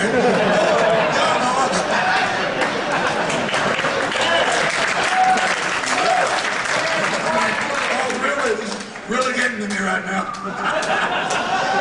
Now somebody calls up and threatens to kill your family, that does have an effect. You just double down. The point is that the average person is so disempowered, and it's sad. Again, you got power, use it, stand up. You're only alive once. You only got red blood pumping through your veins. We all got red blood. You only got it one time, folks. That's it. It's all a test. We're gonna win! And at the end of my life, I can say, I've made a lot of mistakes, I've had a lot of problems, but you know what? I didn't cower to a bunch of scum, and I stood up to them. That's what I have to say.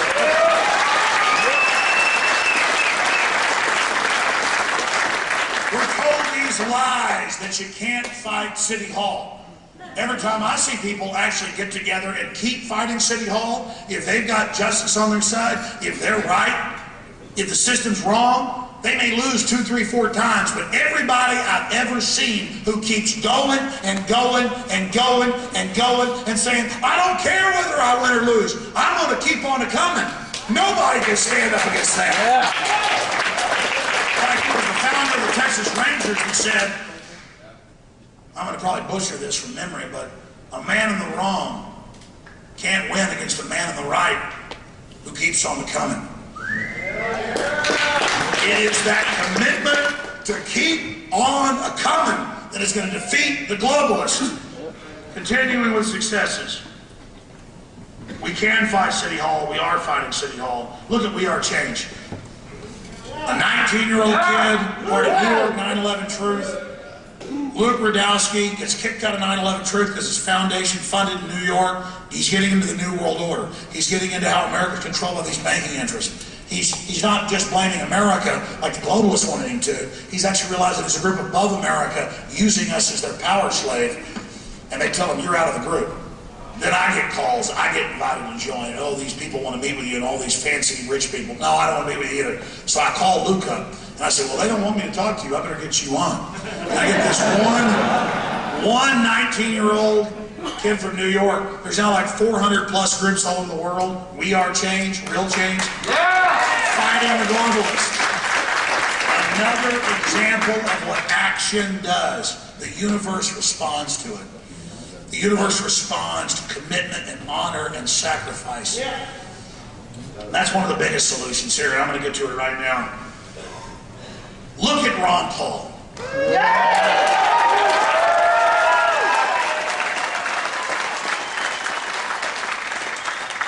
In the space of 4 years, he's more than doubled in all these states the amount of votes he's getting.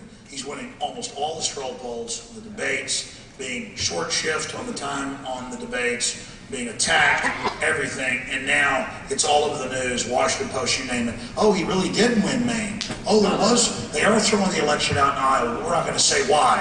The same thing in Nevada. Look, Ron Paul, look, you see 100 Ron Paul stickers. Well, I've never seen a Mitt Romney sticker. Have you ever seen a Newt Gingrich sticker?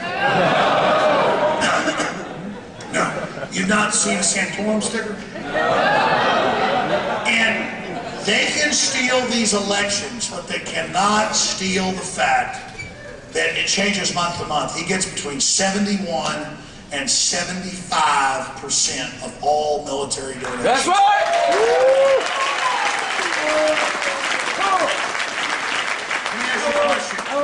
Let me ask you a question. Do you think that scares the hell out of the New World Order? I mean, they're like, get the drones in the air and the robots on the ground as fast as possible.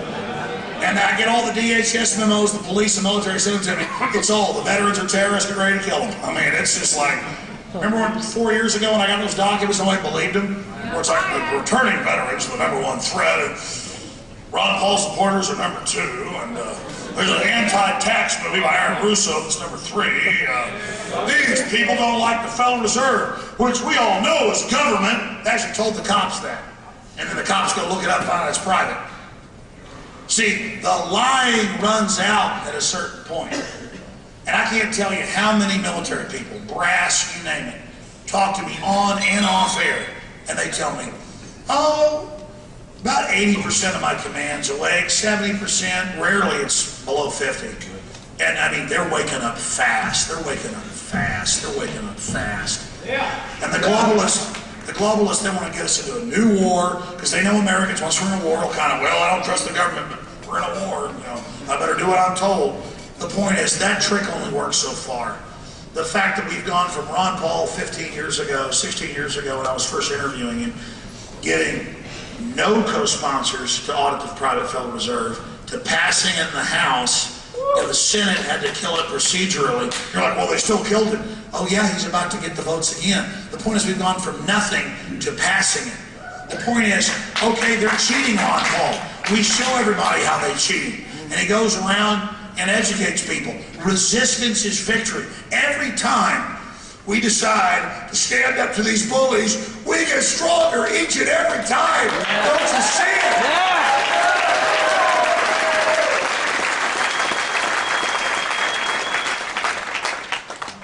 More solutions. 15 years ago, 13 years ago, you couldn't find organic food on the store shelf. Now, even at mainline grocery stores, half of it's organic, or at least they say it is. The point is, we're winning, voting with our dollars. That's a blueprint to defeat the New World Order. Did I mention all of this is the fact that we have the power, we've got the energy, we're the people, we're the mass, we're humanity, and these globalists that think they're God are a bunch of malfunctioning, aberrant psychopaths.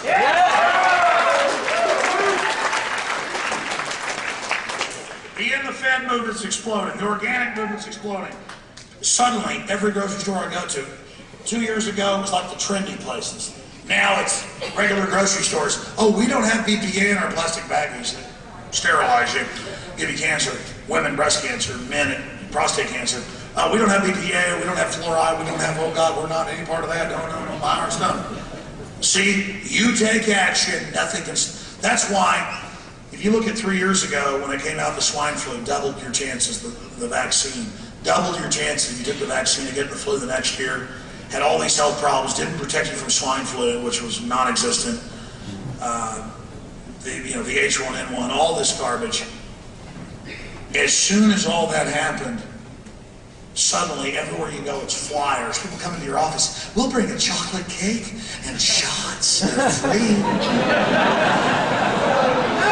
Oh, big mega corporation like Bayer Pharmaceutical that worked with the Nazis, caught for 10 years shipping out tainted blood to hemophiliacs a few years ago, and Merck and all you got a free cake, and then they call them, look this up, I'm not lying, a vaccine party. And we knew right then, it turns out that stuff was a simulant virus they released. That's some type of trigger, and it's carrying a whole other virus. You can look this up. I mean, they'd sue me if it wasn't true. You can look it up right now. There's a whole carrier virus. They said, oh, it's contaminated. This came out a few months ago. There is an extra virus in there. Don't look at it. Don't look at it under an electron microscope. Just enjoy what's about to happen to you. I mean, this is beyond wild. It's says like they're already killing all these people around us. They're dying. They're dropping dead left and right. Okay. I mean, again, I'm not scared of you. I'm free. I'm free now.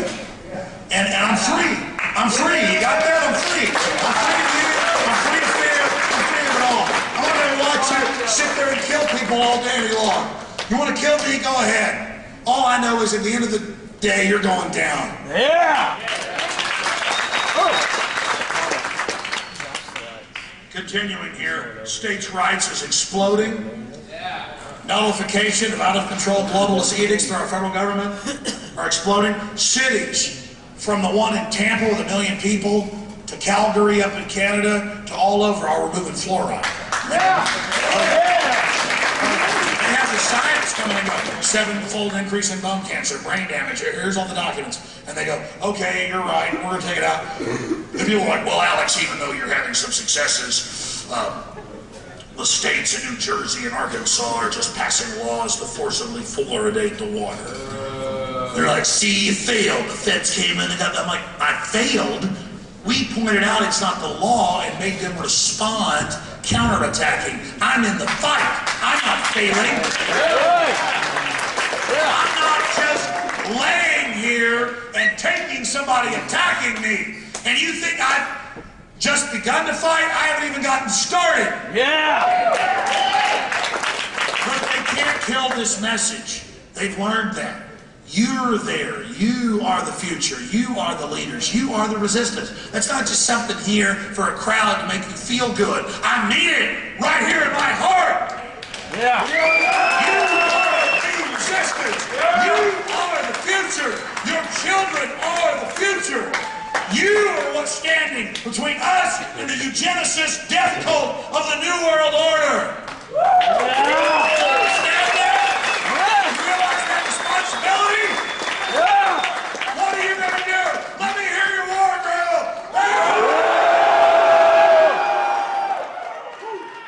Let's get it! Because let me tell you something. This is the hiatus. This is the honeymoon. This is the calm before the storm. All this tyranny you've seen, all this craziness getting out in the open, that's the enemy uncloaking to line up their forces. The only reason you can see them now is they're massing, they're lining up. Let me tell you, but the good thing is once they fully attack, the gloves are off, it's all out in the open. You think we've seen an awakening right now? Right! Doesn't matter whether I make it through this or not, or whether you do individually. The message has been sent. The horn has been blown. The warning has been issued. Yeah! I will tell you again, you are the Paul Revere's of the 21st century, and on your decision to take action rests the future of this species. Yeah!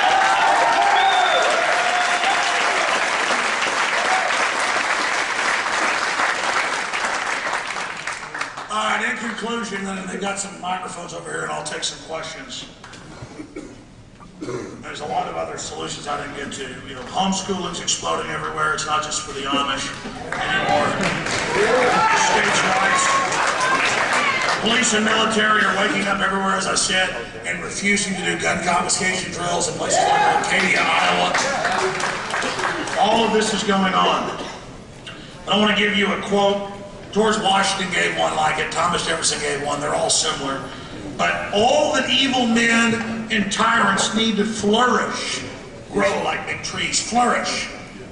All that evil men and tyrants need to flourish is that good men do nothing. Nothing. You can just do something to stop these people. They're scared of you. I cannot express that hard enough.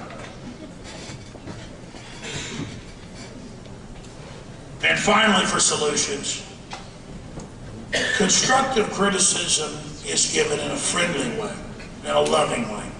And constructive criticism is good, and I take it from everyone.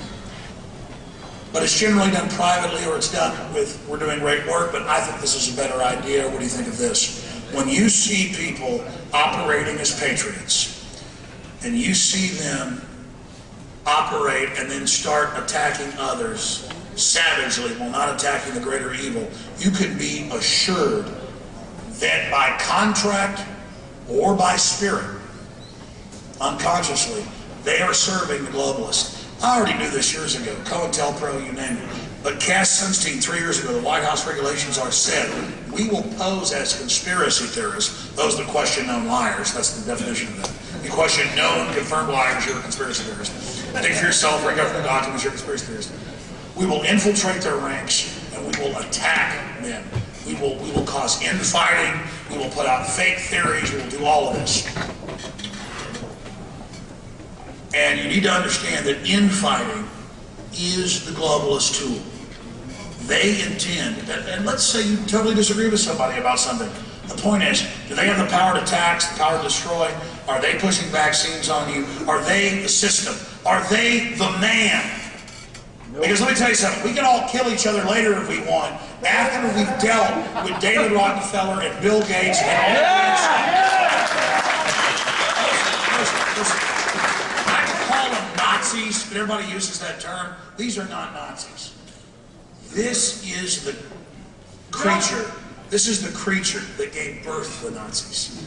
This is the creature that gave birth to the communists. When you study the New World Order, the mega banks out of England, they are the ones on record who funded all the authoritarian movements. And Carroll Quigley at Georgetown, Bill Clinton's mentor, wrote a 900-page book admitting this. And what's crazy is I don't just believe his book. I've separately looked at all the documents. He's writing a book, only 1,000 copies for the State Department, so that their own CIA section chiefs and others could understand this. They gotta write a book like, here's how the evil works. We fund the fascists, the communists, we fund it all. Here it is. It's kind of like, and of course one leaked out, quickly admitted it was his. They fund it all. They're hyper dominant. You ever run into somebody who's really dominant? Just absolutely has to be in control of everything. Well, imagine these people like 10 times that. And if they can get the power, they're going to do it. If they can dominate you, they're going to do it. And listen, they're like any other bully or some guy that thinks he's the king of the hill. He's just going to have to get his butt stomped. Okay? And that's what it comes down to. All right, continuing here. We are at the crossroads of human destiny. The universe lays before us. The eye has not seen, the ear has not heard what God's got in store for us. The psychopath guild and knows that humanity is awakening and has used our energy, our skills to construct a global chemical, biological, electronic, spiritual concentration camp. But our spiritual discernment and our ancestral genetics has sensed the threat, and for every action there is an equal and opposite reaction. And you are that shield of humanity. Yes. In closing, they are coming for us. Yes. And we are facing them down and coming for them. Yes.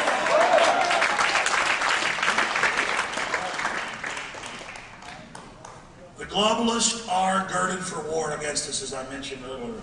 Spy satellites are now watching farmers. Artificial intelligent, weaponized, autonomous drones are in our skies. Biometric cameras scan our faces, our cars. Soon to buy and sell, they admit we'll have to scan. They can add fines and fees and taxes to that. And Homeland Security has said, as I told you, TSA would come to Dallas, they're now in the streets. You will face scan to buy and sell. Whether you're a Christian or not, it's here. Ambient, soft kill, full spectrum weapons are already being used. The chemicals, the biologicals, the radiologicals, the GMO. Anti-family dependencies, they destroy our families and turn us against each other and wreck our society.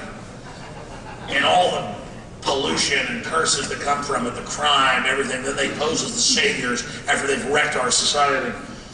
Agenda 21 siege, the oldest form of war is siege. And that's what Agenda 21 was set up for. It's what it was designed for, was to shut down our society, shut down our infrastructure, shut down our systems through taxes and regulations, so we're dependent on them.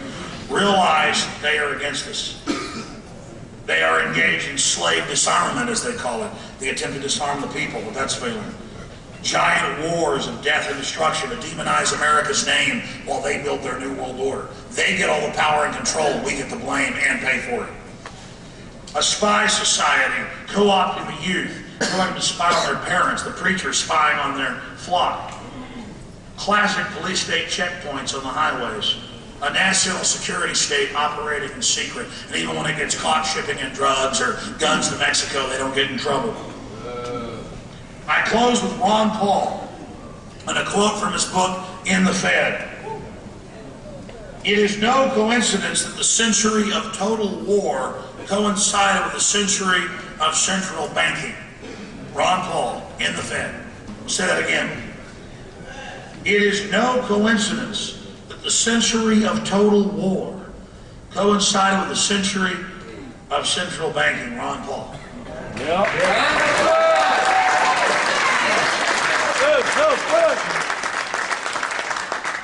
Americans come from the diverse backgrounds, but everyone came here through adversity. We're a strong, vibrant, but also warlike country. And it's easy for us to have an enemy dangled in front of us and we charge off and destroy them.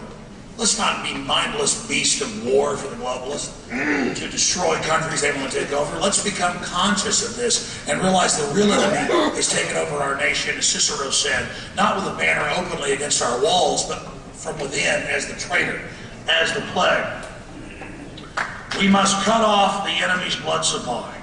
We must outlaw fractional reserve banking, the true power of money change.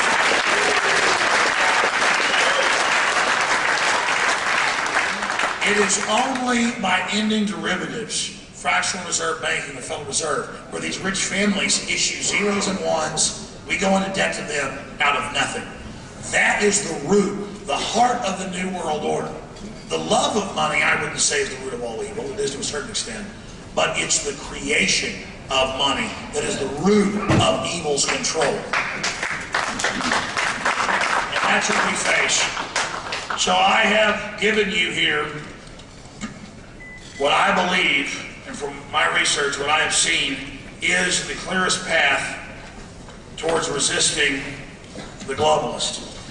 And certainly you can add upon this. It doesn't mean I have all the answers or know the best ways to deal with all of this. But I have fought hard against these people, and I've studied them deeply and committed my entire intellect and being and psyche and will and spirit to this fight. And I know that they can be defeated. I know that they will be defeated if you, humanity, makes the decision to stand against them. But I've done what I can do. The ball is in your court. You will decide the destiny. When we act, God will provide the providence, but it's up to you to decide whether or not you want to resist these guys or play along with it for a while and hope that you're not affected. The choice is up to you. I want to thank everybody here in Dallas for coming out and people.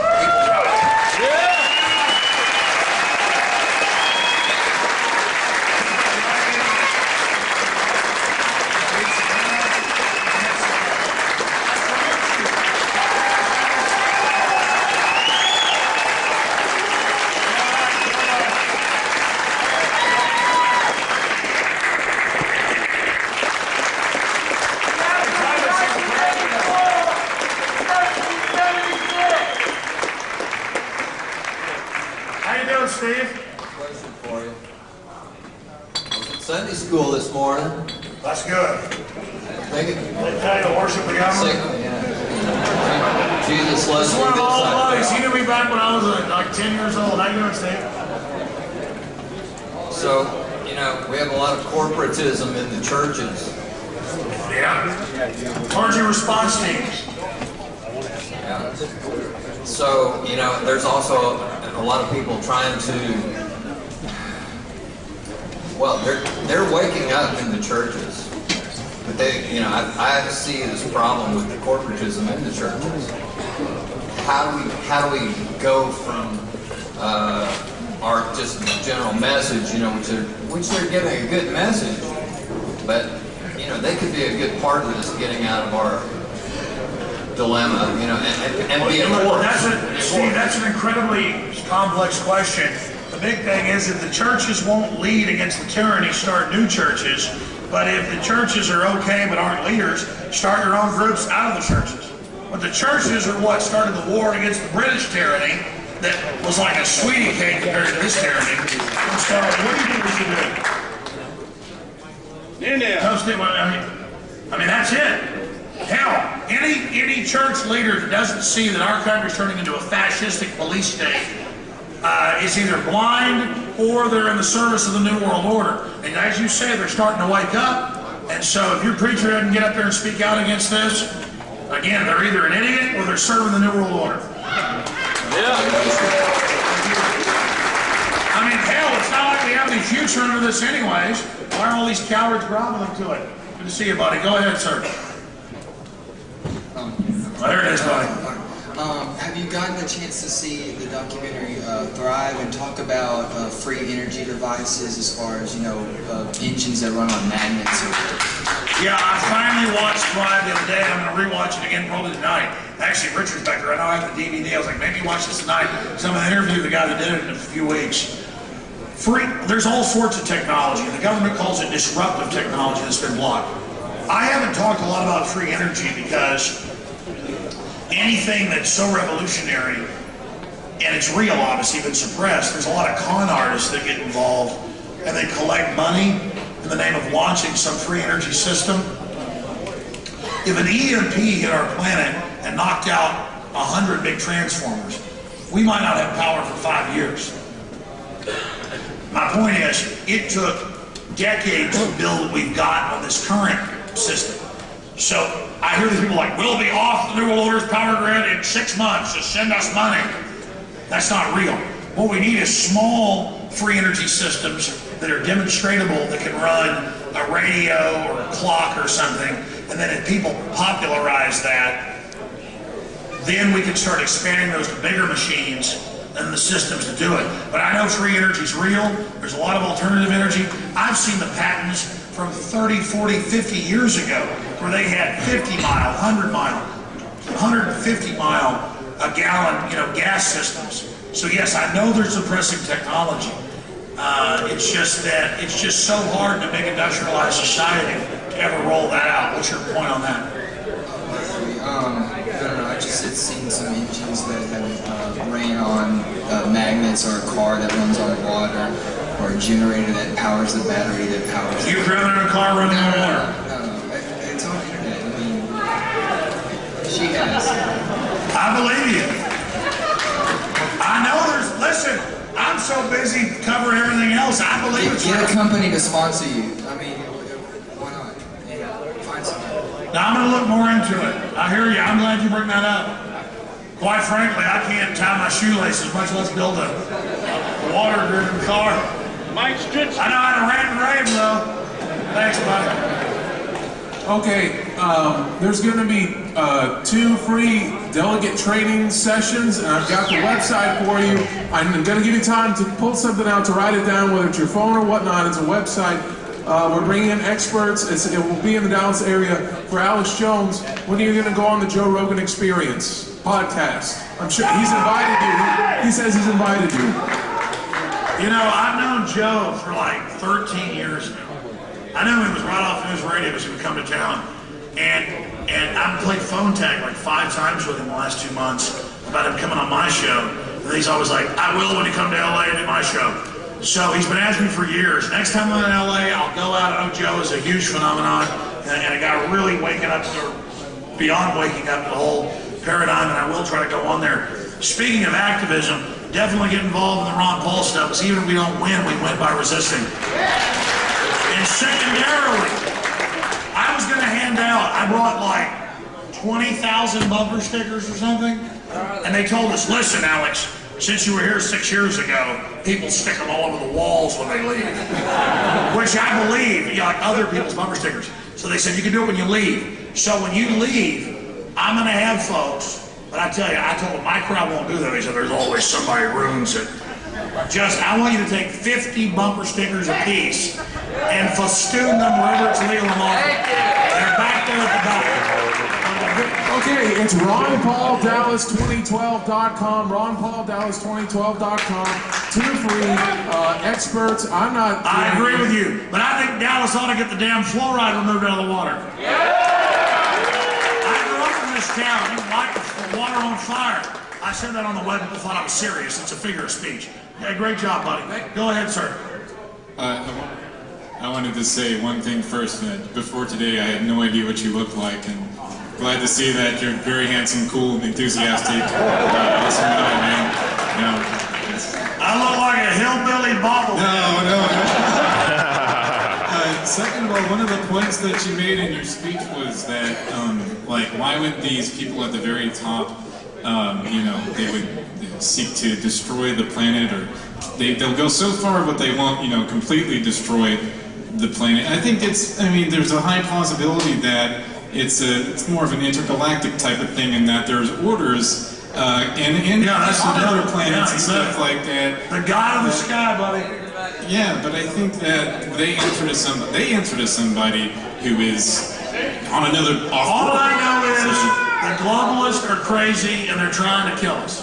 And they're out of control. So maybe we should aim higher, perhaps? You know? I don't know. I haven't proven that. I can get the public to admit Bilderberg, much less. There's plenty of proof out there, all the UFO classified shit that's out there that they're trying to keep. I know there's a lot of classified stuff. I can't prove one way or the other. It all points in one direction, man. It's, I'm not, A giant blood-drinking Easter bunny. No, I hear you. There might be. I agree with you. These people don't act like humans, man. Yeah. Yeah, I hear you. And I hear what you're saying. I've talked to a lot of scientists. I've talked to Busby, who's this big EU advisor, nuclear physicist, nuclear chemist, and he said, a lot of scientists believe, they hypothesize, it's like space aliens run things. Why are all the reactors leaking and they don't care? Why would they want to kill humanity? I mean, I don't know what's going on, but I appreciate what you're saying. I enjoyed your speech. Thank you very much. Thank you very much. Only got 50 questions here. Boo, go ahead, I'll try to reduce it to... Hello, I'm Han from Dallas. I have a question and a suggestion. Nothing as wild as that. My question is to do with specifics as well as my suggestion. The question is, you said something about how we can use these technologies like the cell phone, etc. I want you to expand on that a little bit, more specifically, tactically, so forth.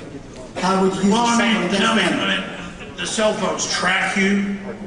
They admit it was under federal regulations, has to be built into them. They track you, they trace you, they surveil you under the Telecommunications Act of '96. And so, it's like any technology, like when you go to Google, you're not just saying, oh, I want to check out movies playing in Dallas or Chicago. They're finding out what movies you're into. Right. Or when you need a medication, they know what medication you're on. It's a digitized, computerized system where humans don't have to listen to your phone to hear what you're doing. Like if they see you type in depression or menopause or suicide or bankruptcy, they know what you're into. They know what lawyers you visit. They know what you do. They put it into big computer actuaries. And Google admits they use it to basically predict the future in mass human movements. Well, that part we all got. How do we use it against them? How do we use it? You use the download YouTube videos pointing out it's happening. Wherever that happens, the point is, it's there, you're aware it's this, you're not just given this technology, it's got back doors built into it. You do with what you think. Okay, that was a good answer. That's what I wanted. I'm glad he asked. It's a good question. Here's my suggestion. I woke up here in this theater. The 911 Truth people gave movies here. And I don't want this to disperse. I'm going to stand there in the back, and people like mine, when we don't have the internet, we don't have our phones. We're going to be here at 5 a.m. I don't hurry. Go ahead, sir. I actually have a two-part question, Alex. It seems like just yesterday, it was 2005, that I accidentally clicked on a link to 9/11 Road to Tyranny and stumbled onto your message by pure accident. So I'm a little bit long in the tooth with the whole message and trying to influence my circle of influence. And what advice do you have for people like me that are somewhat exhausted with trying to get people to accept the idea? And I get it. You're awake, you get it, you've looked it up, you know I'm telling the truth, you're exhausted, and you're kind of halfway talking to your friends. Do stuff that's aggressive. Do a website, do a podcast, do a radio show, do banner hangs, do activism. Like, you're a leader. You're frustrated and you're exhausted because you're not attacking. When you're attacking, your only problem is going to be is you're so crazed with energy, you can't control yourself.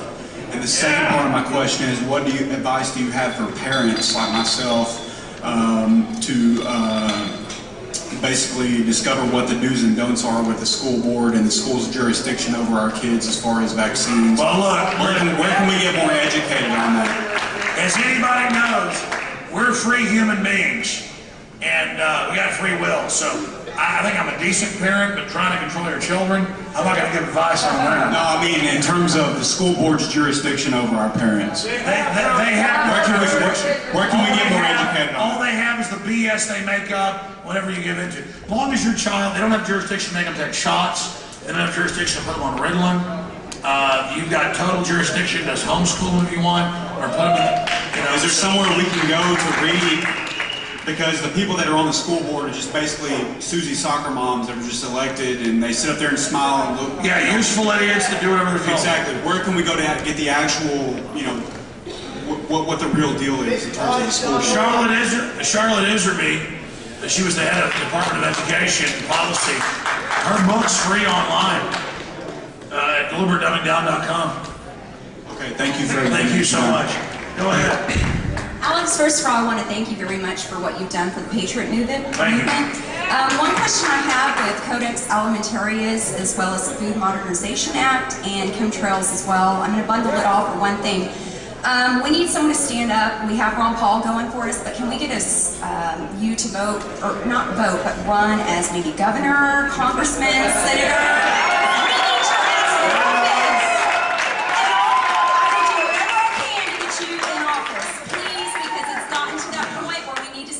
And take our country back. Consider it. Number one, I can do a lot more good talking about issues on the radio and TV than I can inside that corrupt system. I think the answer is for you folks to run for office. But I appreciate what you're saying. As for Codex Alimentarius, it's all being implemented. I mean, Europe has passed it. They're trying to implement the UN takeover of food and water, animal ID, purposes ID. I talked about it in the speech that's happening. Go ahead, sir. Yes, are you going to bring back the new video that you have, the new intro, We're Bloodied, They're Bloodied? Because I haven't seen it in a while, and I think you need to extend it. I'm sorry, I'm literally half deaf. We're Bloodied, They're Bloodied. The new intro that you used to have about a couple of weeks ago, it was there for a couple of weeks on Prison Planet, and then I haven't seen it. Does anybody else know what I'm talking about? What intro is that? We're bloodied, they're bloodied, it's all out war. Oh yeah, we're bloodied. Yeah, it's, I don't know the whole thing. I'm sorry, I don't have the memory like you do. No, I'll tell the guys for the YouTube videos. It really was great. We're bloody, they're bloody, it's all out war. It's true. I'm bloody tired, it's all out war. No, but I'll try to get that for you. Yeah, I remember it now. I remember it. And that was great. The intro here, that was great. Well, thank you for coming out, sir. God bless you. Yeah, that is a good intro. I only saw that once or twice. Where is that? Go ahead, sir.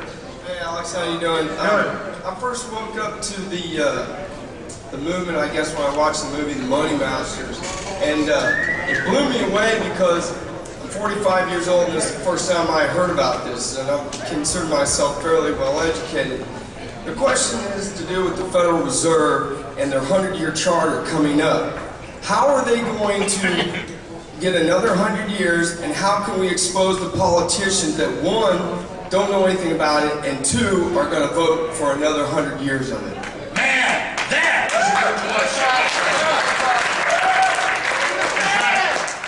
In fact, memo to self, cover 100-year charter more. Hold on. 100-year charter more. I learned it from you. No, I should talk about this more. I've only talked about it a few times. The 100-year charter of the private Federal Reserve to control the issuance of our currency and credit, which gives these globalists total control, Rothschild, Rockefeller, all of them. It is coming up, not this year, but next year. Because they met in Jekyll Island 100 years ago, last year, but they got their Federal Reserve in 1913. So the 100-year anniversary is coming. And notice, they've taken over the world, they've got unlimited fake money, they're robbing us all, they're destroying our freedoms. The Federal Reserve is funding everything that's killing this country, and it's now coming down.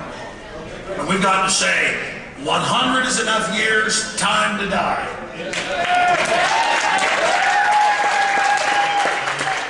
Because 100 years is forever when you're just a little kid. So the Federal Reserve lived forever. Paraphrase Willie Nelson. But the point is, at their 100-year anniversary, they're setting up world government. They're announcing Bank of the World. It's either let the cancer totally take over or kill it now. And so yes, the creation of the Astors and the Schiffs and the Rockefellers and the Carnegies and all of them. It's time for the Federal Reserve to be put 6 feet under and to be dissolved.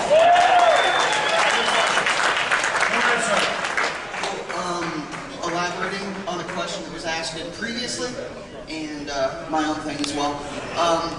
So, I've been active 2003. Everybody seems to predate that when they walk up here. My dad was like a block away from the Pentagon when it got hit, and it felt very intimate to me, but I didn't discover until 2 years after the fact just how much so. But after having gone back that far, I got active in the Ron Paul movement in 07, I guess, and after having gone through that, we all came out equipped with these tools to come out here for 2012. And my concern is I show up in the Fed, or I show up to something like that, and you've got an Acorn co-opting the Tea Party, or you've got the centralization and people coming in and subverting and shifting movements. You're always going to have the globalists trying to subvert. That's why we've got to have a basic manifesto, Bill of Rights, Constitution, Declaration of Independence, Magna Carta, common law, common sense, that I'm not your slave, I'm not your property, and stop selling me on collectivism. The big mega elite always sell collectivism as a solution to inequity, but it didn't work in the Soviet Union. It's not meant to work. It's meant to make us dependent. So the answer is down with collectivism. We're going to have to accelerate here. I won't get to any of these people, and you folks are very patient. Okay. Great questions, though. Yeah, after that, awesome seeing InfoWars TV's come out. I've been hoping for that to happen for a long time. It seems like the way the media, this being the new media that we're all going through right now, that you have certain drawbacks to your format because they're on field reporters and all these things in the little nexuses and corners of like Seattle and Houston and all these places. Yeah, a lot of that's organization. Hell, I can barely organize this. Can we do that for you? How can we mobilize that this morning? Want to mobilize it for you. We want to make this happen. There's people in Dallas here, so I'm just saying. No, we need to do more. But hey, the good news is, there's more than just me out there. There's all of you. All right, now here's what I'm going to do now. We got to have one question and one answer. We'll be here till 5 a.m. Go ahead, sir. So you've probably addressed this many times, but there's this documentary that came out in 2008, 2009. It's called Collapse with Mike C. Rupert. I was wondering what your thoughts are on it and peak oil. Well, I think Mike Rupert makes some good points, and obviously we do have a system that is wasteful. But the people selling answers to that just want to control the society. They don't want to empower people with new technologies. The very green groups trying to take over on average are trying to consolidate power, not decentralize power with real sustainability. They create counterfeits of everything. And from all the petroleum geologists I've talked to, they're finding more and more oil all the time. It is deeper, and it does take more money to get it. But there's a lot of ultra-rich, like Maury Strong and others, that have said they want a post-industrial society. Thank you so much. Go ahead. Hi, Alex. How you doing? Hey, how you doing? My name's Todd. This is my daughter, Triss. I don't have any questions. I just wanted to real quick. I wanted to look you in the eye. I wanted to tell you thank you because the information that you've been putting out has saved my life 2 years ago. 5 years ago, I came down with MRSA staff from the horrible meats that they've been putting out. For 3 years, it ravaged my body. Towards the end, it was actually in my body, in my blood, and it was going to kill me. I thought I was going to die. I thought I wasn't going to be able to be a dad to any one of my kids, so I took matters in my own hands, started researching health and the issues. Led me to your site, led me to Mike Adams on Natural News, and because of the advice...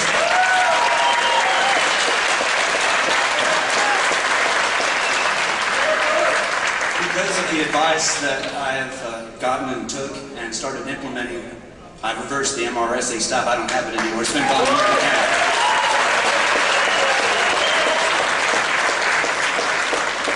My family knows all too well that they're trying to kill us all. This is my daughter right here. She almost didn't make it to life because the globalists tried to kill her with type 1 diabetes at the age of 1. Now, I know that's insane to blame it on the globalists. After all, it's normal for little 1-year-olds to get cancer and diabetes. That's just totally in the norm now.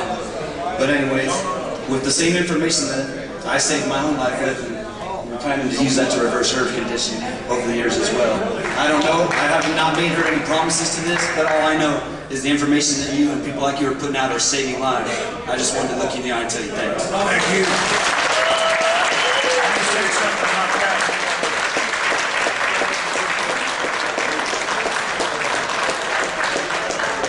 You know, when I say that I don't feel worthy to even bring you this type of information, it's because I know that the system is trying to hurt people on purpose. I know that the system is doing it, and I wish every day it wasn't true, but I've seen these comments the last few years on Infowars.com about my mom was having seizures. They told her she was going to die, and then I finally heard Alex Jones and this doctor, Russell Blaylock, and they said, get off the aspartame and these other and the other GMO, and now my mom's totally fine. And then I talked to Ted Anderson, whose dad had Alzheimer's and couldn't even remember who he was. And they put him on this mineral vitamin drink. And his dad suddenly knew who he was and could go fishing again. And the doctor tested his blood and said, vitamin K's at a regular level. He can't be on that. And so they said, okay. And now his dad didn't know who he is again. It's like this high priest says, your dad cannot take vitamins. And so he does it, and he's gone. And it doesn't mean we have all the answers. It doesn't mean I'm healthy either. But I tried to get healthy. I've lost 37 pounds the last 3 months.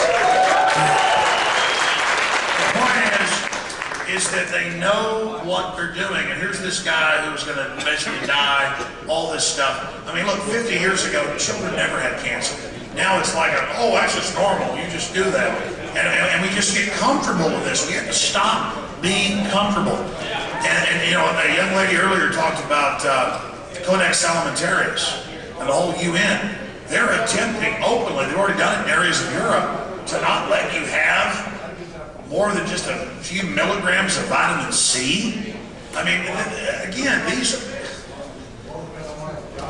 reality is so much crazier than anything we can even imagine. That's all I'm saying. I'm blown away by it every day. Go ahead, sir. Yeah. Hi, Alex. I'm probably one of the dangerous homeschooling moms. Dangerous homeschooling.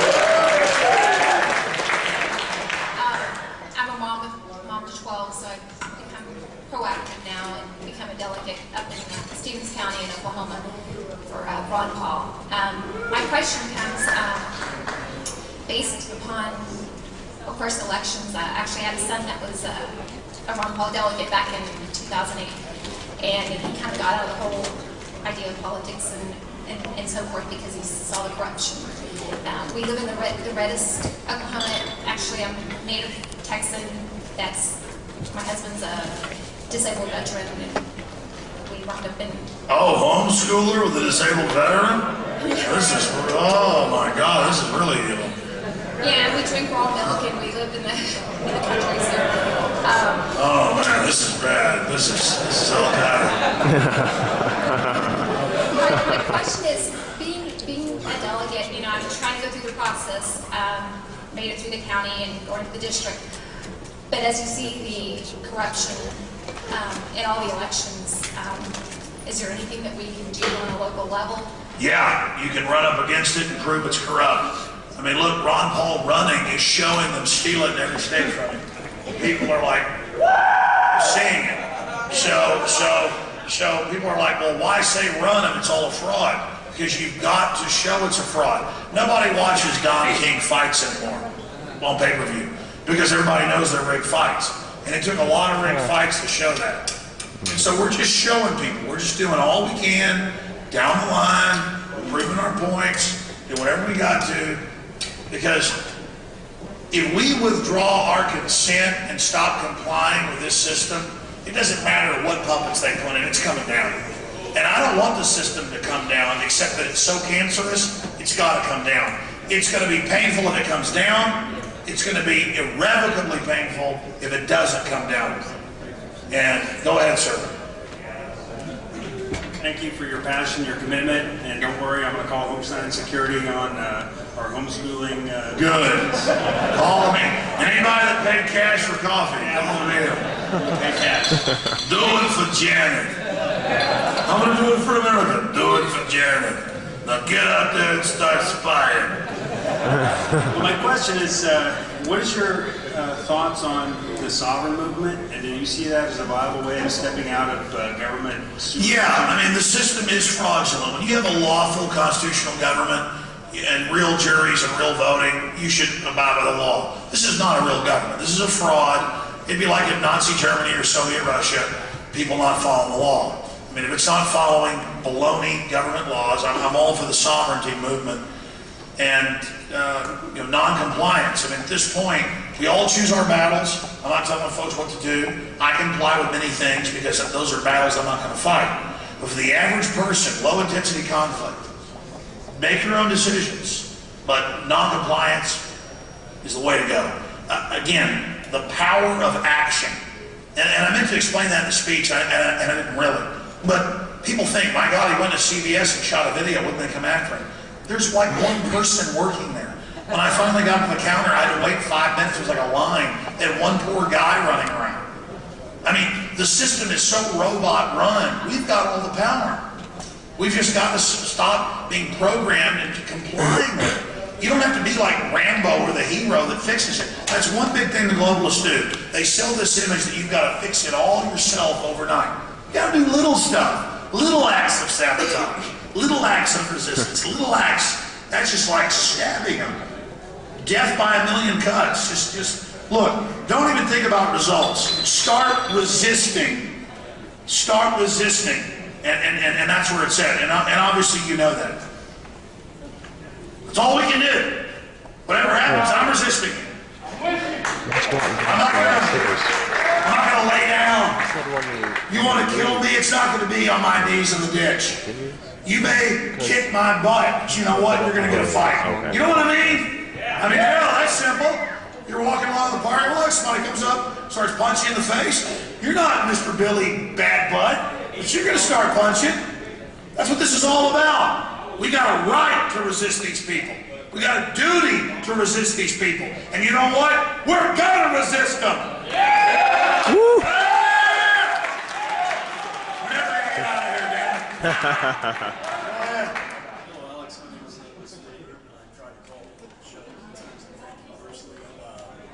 But I'm obnoxious, like babbling for 10 hours, you can never get through it. Well, you know how it is. I mean, I am a demonic hillbilly. My wife was diagnosed with seizures a couple of years ago, and they tried to put her on all this kind of crazy medication. And one doctor here in Dallas even threatened that if she didn't get on this medication, she'd be having epileptic fits, or she'd be defecating on herself, urinating on herself. Make a long story short, all we had to do was remove aspartame from her diet. Yeah, come on. His wife is deathly ill, gets off aspartame and is well. Because it's a chemical weapon. I mean, but my problem is when they have the mic set up so it doesn't feed back in my thing, I can barely hear. Because I'm wearing headphones or whatever. But like you're, no, but I don't, did you guys hear what he said? Because I can barely hear it. Awesome. Man, I think these questions and answers is better than the speech. Amazing. That's awesome. Listen, I can't tell you how many people I know, including my own mother, had health problems till she finally got off aspartame. And it was like she was kicking PCP or something. I mean, it took her like months to get off this crap. I mean, these are uncool bastards. Rumsfeld is a murdering maggot piece of garbage. You're better now that you got off. 100%. But they had drugs for the drug they were giving her, that aspartame. And I don't want to get into what aspartame is. Go ahead, sir. Thank you, Mr. Jones. I just got to say I'm humbled to be able to talk to you. I'm active duty at Fort Hood, and me and Buddy we've only been awake for about 3 months now. Watch the show every single day. And the NDA in January really scared the hell out of me, and him too. And because they're telling us that's our job, to go and detain and kill United States citizens. So we took a... Wait, let's be clear. The military's telling you at Fort Hood it's your job to kill American citizens? Down the chain with, memorandums and such. And, so you were told by commanders at Fort Hood, yes, it is your job to kill U.S. citizens. They haven't even gone into NDAA at all in our unit yet. But so what were they telling you? Is how it's very we're just doing our own research, looking up what the actual doing your own policy research. is. Yes. And it scared the hell out of us. So we took a poll out of probably 25 or 26 guys in just our company, between the two of us asking, and only about half knew exactly what NDAA was, but only 3 soldiers out of all that we asked actually said that they would follow that order and do anything that complies with NDAA. So, wow, so let's be clear. Hold on, I want to hear this. Let me hear the floor here. Make sure we're videoing. This is awesome. How many soldiers were polled and 3 said yes? This was just us asking in casual conversation, 25, 26 maybe soldiers. 3 said that they would comply with an illegal order. As far as I'm concerned, that's 100% unconstitutional. The vast majority of people that we asked said, try to take my guns, I'll be at my house. So, well, let me ask you this. What do you think? So that's out of 22 out of 25 say we won't be treasonous. A, what did you say to the guys that said they would kill Americans or take their guns or take them to camps? I mean, did you say anything to them? And then B, what do you think of the fact that Ron Paul's getting 70+% of all the donations from the military? Well, honestly, I've seen 0 Mitt Romney, Rick Santorum, or Newt Gingrich bumper stickers. So what does that tell you? I've seen 10 times as many Oath Keepers bumper stickers as I have Mitt Romney. So I think that speaks for itself. But for the ones that didn't know what NDAA was, I personally directed them to your website, Infowars.com. And it's scary what the government thinks they can do, but it's even scarier what soldiers will stand up and say no to. God bless you. So you're saying people are awake before it's well, if not awake, they're definitely still Americans. All right, great, awesome. Go ahead, sir.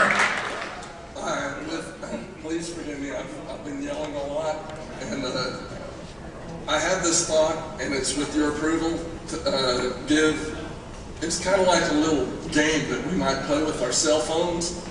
It's just an idea, but to throw a wrench at these people, and the idea is to swap phones with a friend, with a sister, brother, mom, dad, at your synchronized time over the air. Hey, let's throw a wrench. Let's swap phones in 2 days, or whatever. What do you think? Listen, we did Google bombs, we did a bunch of stuff. They had to change the whole Google algorithm, I was told, from insiders over that. Because they didn't like any day I could make whatever issue I wanted, #1 issue. We were getting like millions of extra visitors a day just doing that. And then I didn't realize the power we had with it, and they changed the algorithm to stop it. But actually about 6, 7 years ago, 8 years ago, when it came out that Echelon, I was listening to everybody, there were some things where you get on the phone and you talk about, yeah, the bombs are going to go off in my intestines as I've been eating too much chilies. And I'll tell you, it's like I'm Al-Qaeda. When I don't go to church with my wife, she gets so angry. And then the government even later complained. It was like screwing all their... It's amazing. But if you really want to screw them up, you get on there and go, we have a new patented microchip 77 times faster than anything else. Because they're really spying on technological developments. Or things like that. Or, yeah, I got the video of the president with that poodle. Stuff like that. Because they really use the NSA to spy on what the public knows. But, very interesting point. Bring it up in one of your... Yeah, we can do that. There's all sorts of stuff you can do. Great point. All right, I think they're going to throw me out of here soon.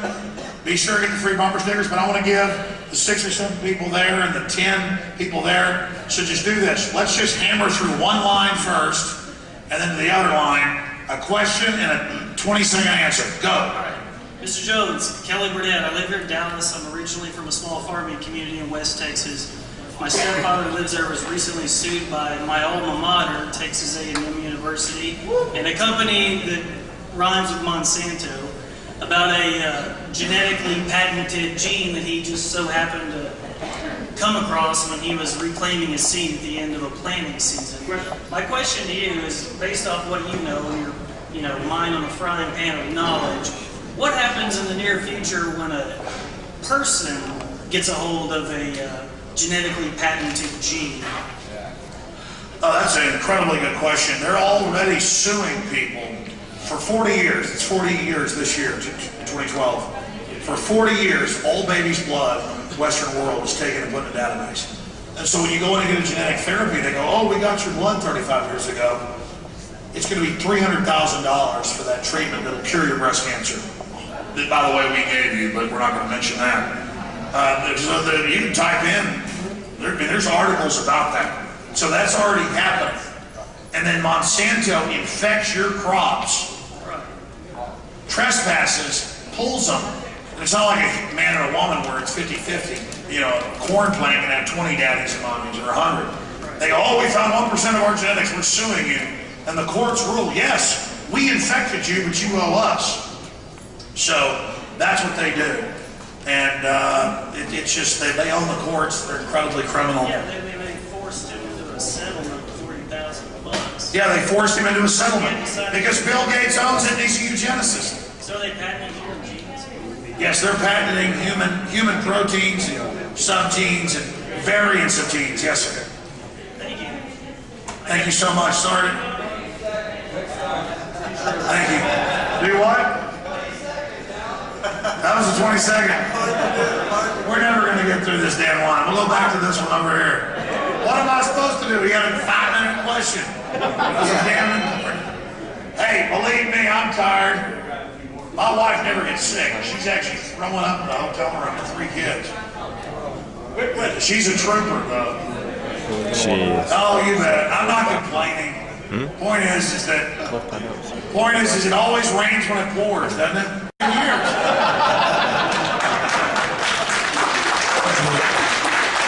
All right, buddy, go ahead.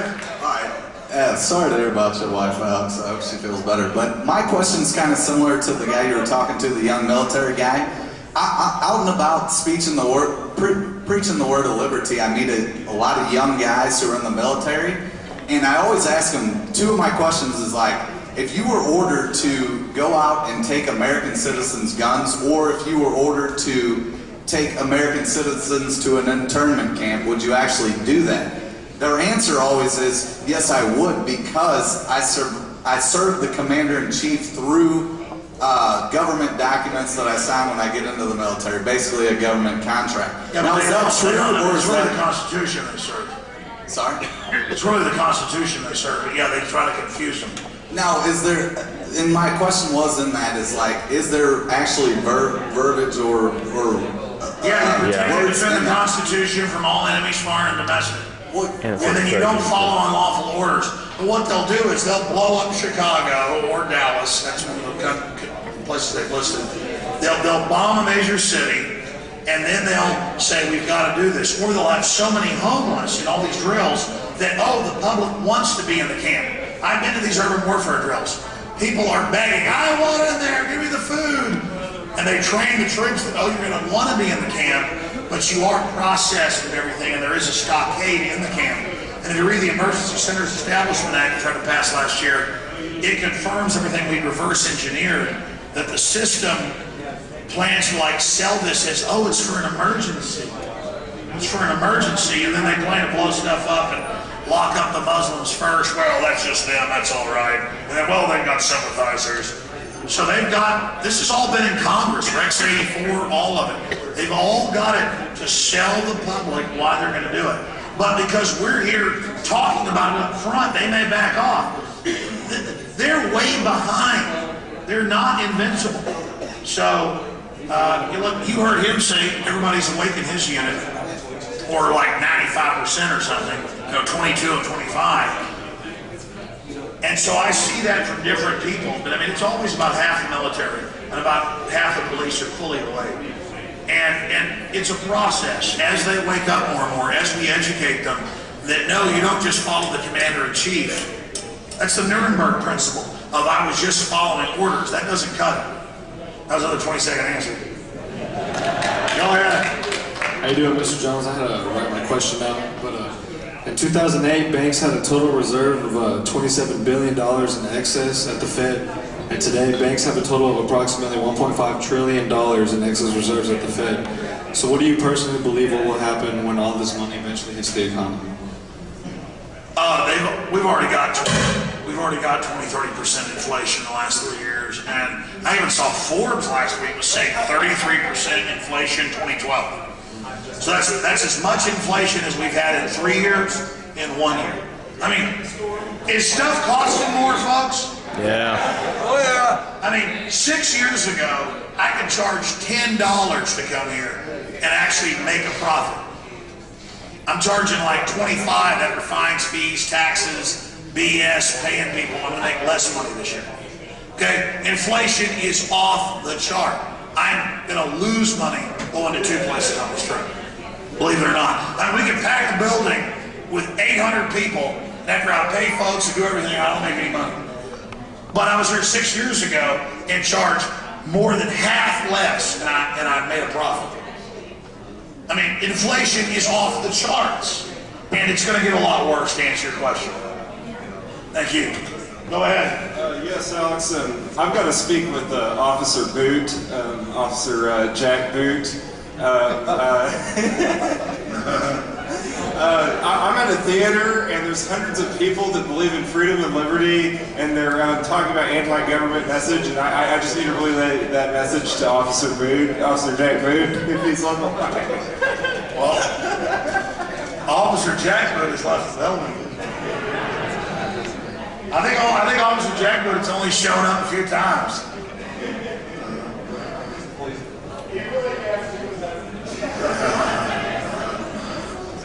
Now, there's a video called Officer Jack Boot online. Let me hear you squeal, piggy. That one? Yeah.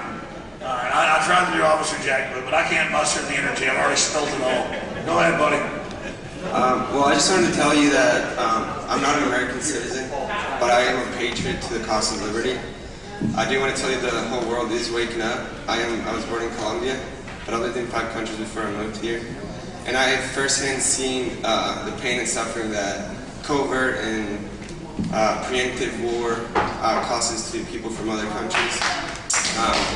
My uncle died in the military fighting the Colombian terrorists funded by the CIA. They are the ones that grow the drugs. They are the ones that have caused the civil war in my country for 50 years. Oh yeah, they're doing it in Mexico. Fast and furious. They've been caught. And I've lived in 5 countries, including Argentina. And I was there when it was engineered for the Argentine monetary system to collapse, and it caused a great deal of suffering in that country too. But yeah, they're going to pull on us what they did in Argentina. Yeah. My question to you is, how does it make you feel when you see politicians and media prostitutes, like you call them, calling for preemptive war, covert operations, in order to prevent the real war, for example, in Iran? It's ridiculous. I mean, I know that the mullahs were actually put in power by the CIA. That's on record. Iran, Contra, all that. And I don't know if they're fighting with each other or whether it's staged now. It's probably all staged. I mean, that is a photo of Ahmadinejad capturing U.S. State Department people. I think it's all staged. And because it's so crazy, people are like, oh, it's all staged. They haven't looked at the history of it. But again, the interests running our country are trying to bring down every nation to bring in a world government. These are banks dissolving countries so they can consolidate control of them. And it's a complex issue. Mainly an engaged public's the answer to all of this. But look, even though I've talked to a secretary, she's a listener. Buzz, you better come back on the show. But Buzz on my show did something he's never done before. He's like, the moon of Mars has the monolith. That's probably connected to the Egyptians. And that's like super viral on the web. Why would he say that on my show? I'm not a UFO guy. He's talking about monoliths and Egyptians. I mean, it's weird. I mean, but listen, he told me there was water on the moon and they knew, and they lied about it, and it would be out in 3 months, and then like 5 months later it came out. I mean, that is bizarro. But now we're getting off into crazy stuff. Point is, we aren't in Kansas anymore, and we were never in Kansas. And Out past that fence, everything that walks, crawls, or craps in the mud wants to eat your eyes for juju beans. Go ahead. Hey Alex, another active Army guy.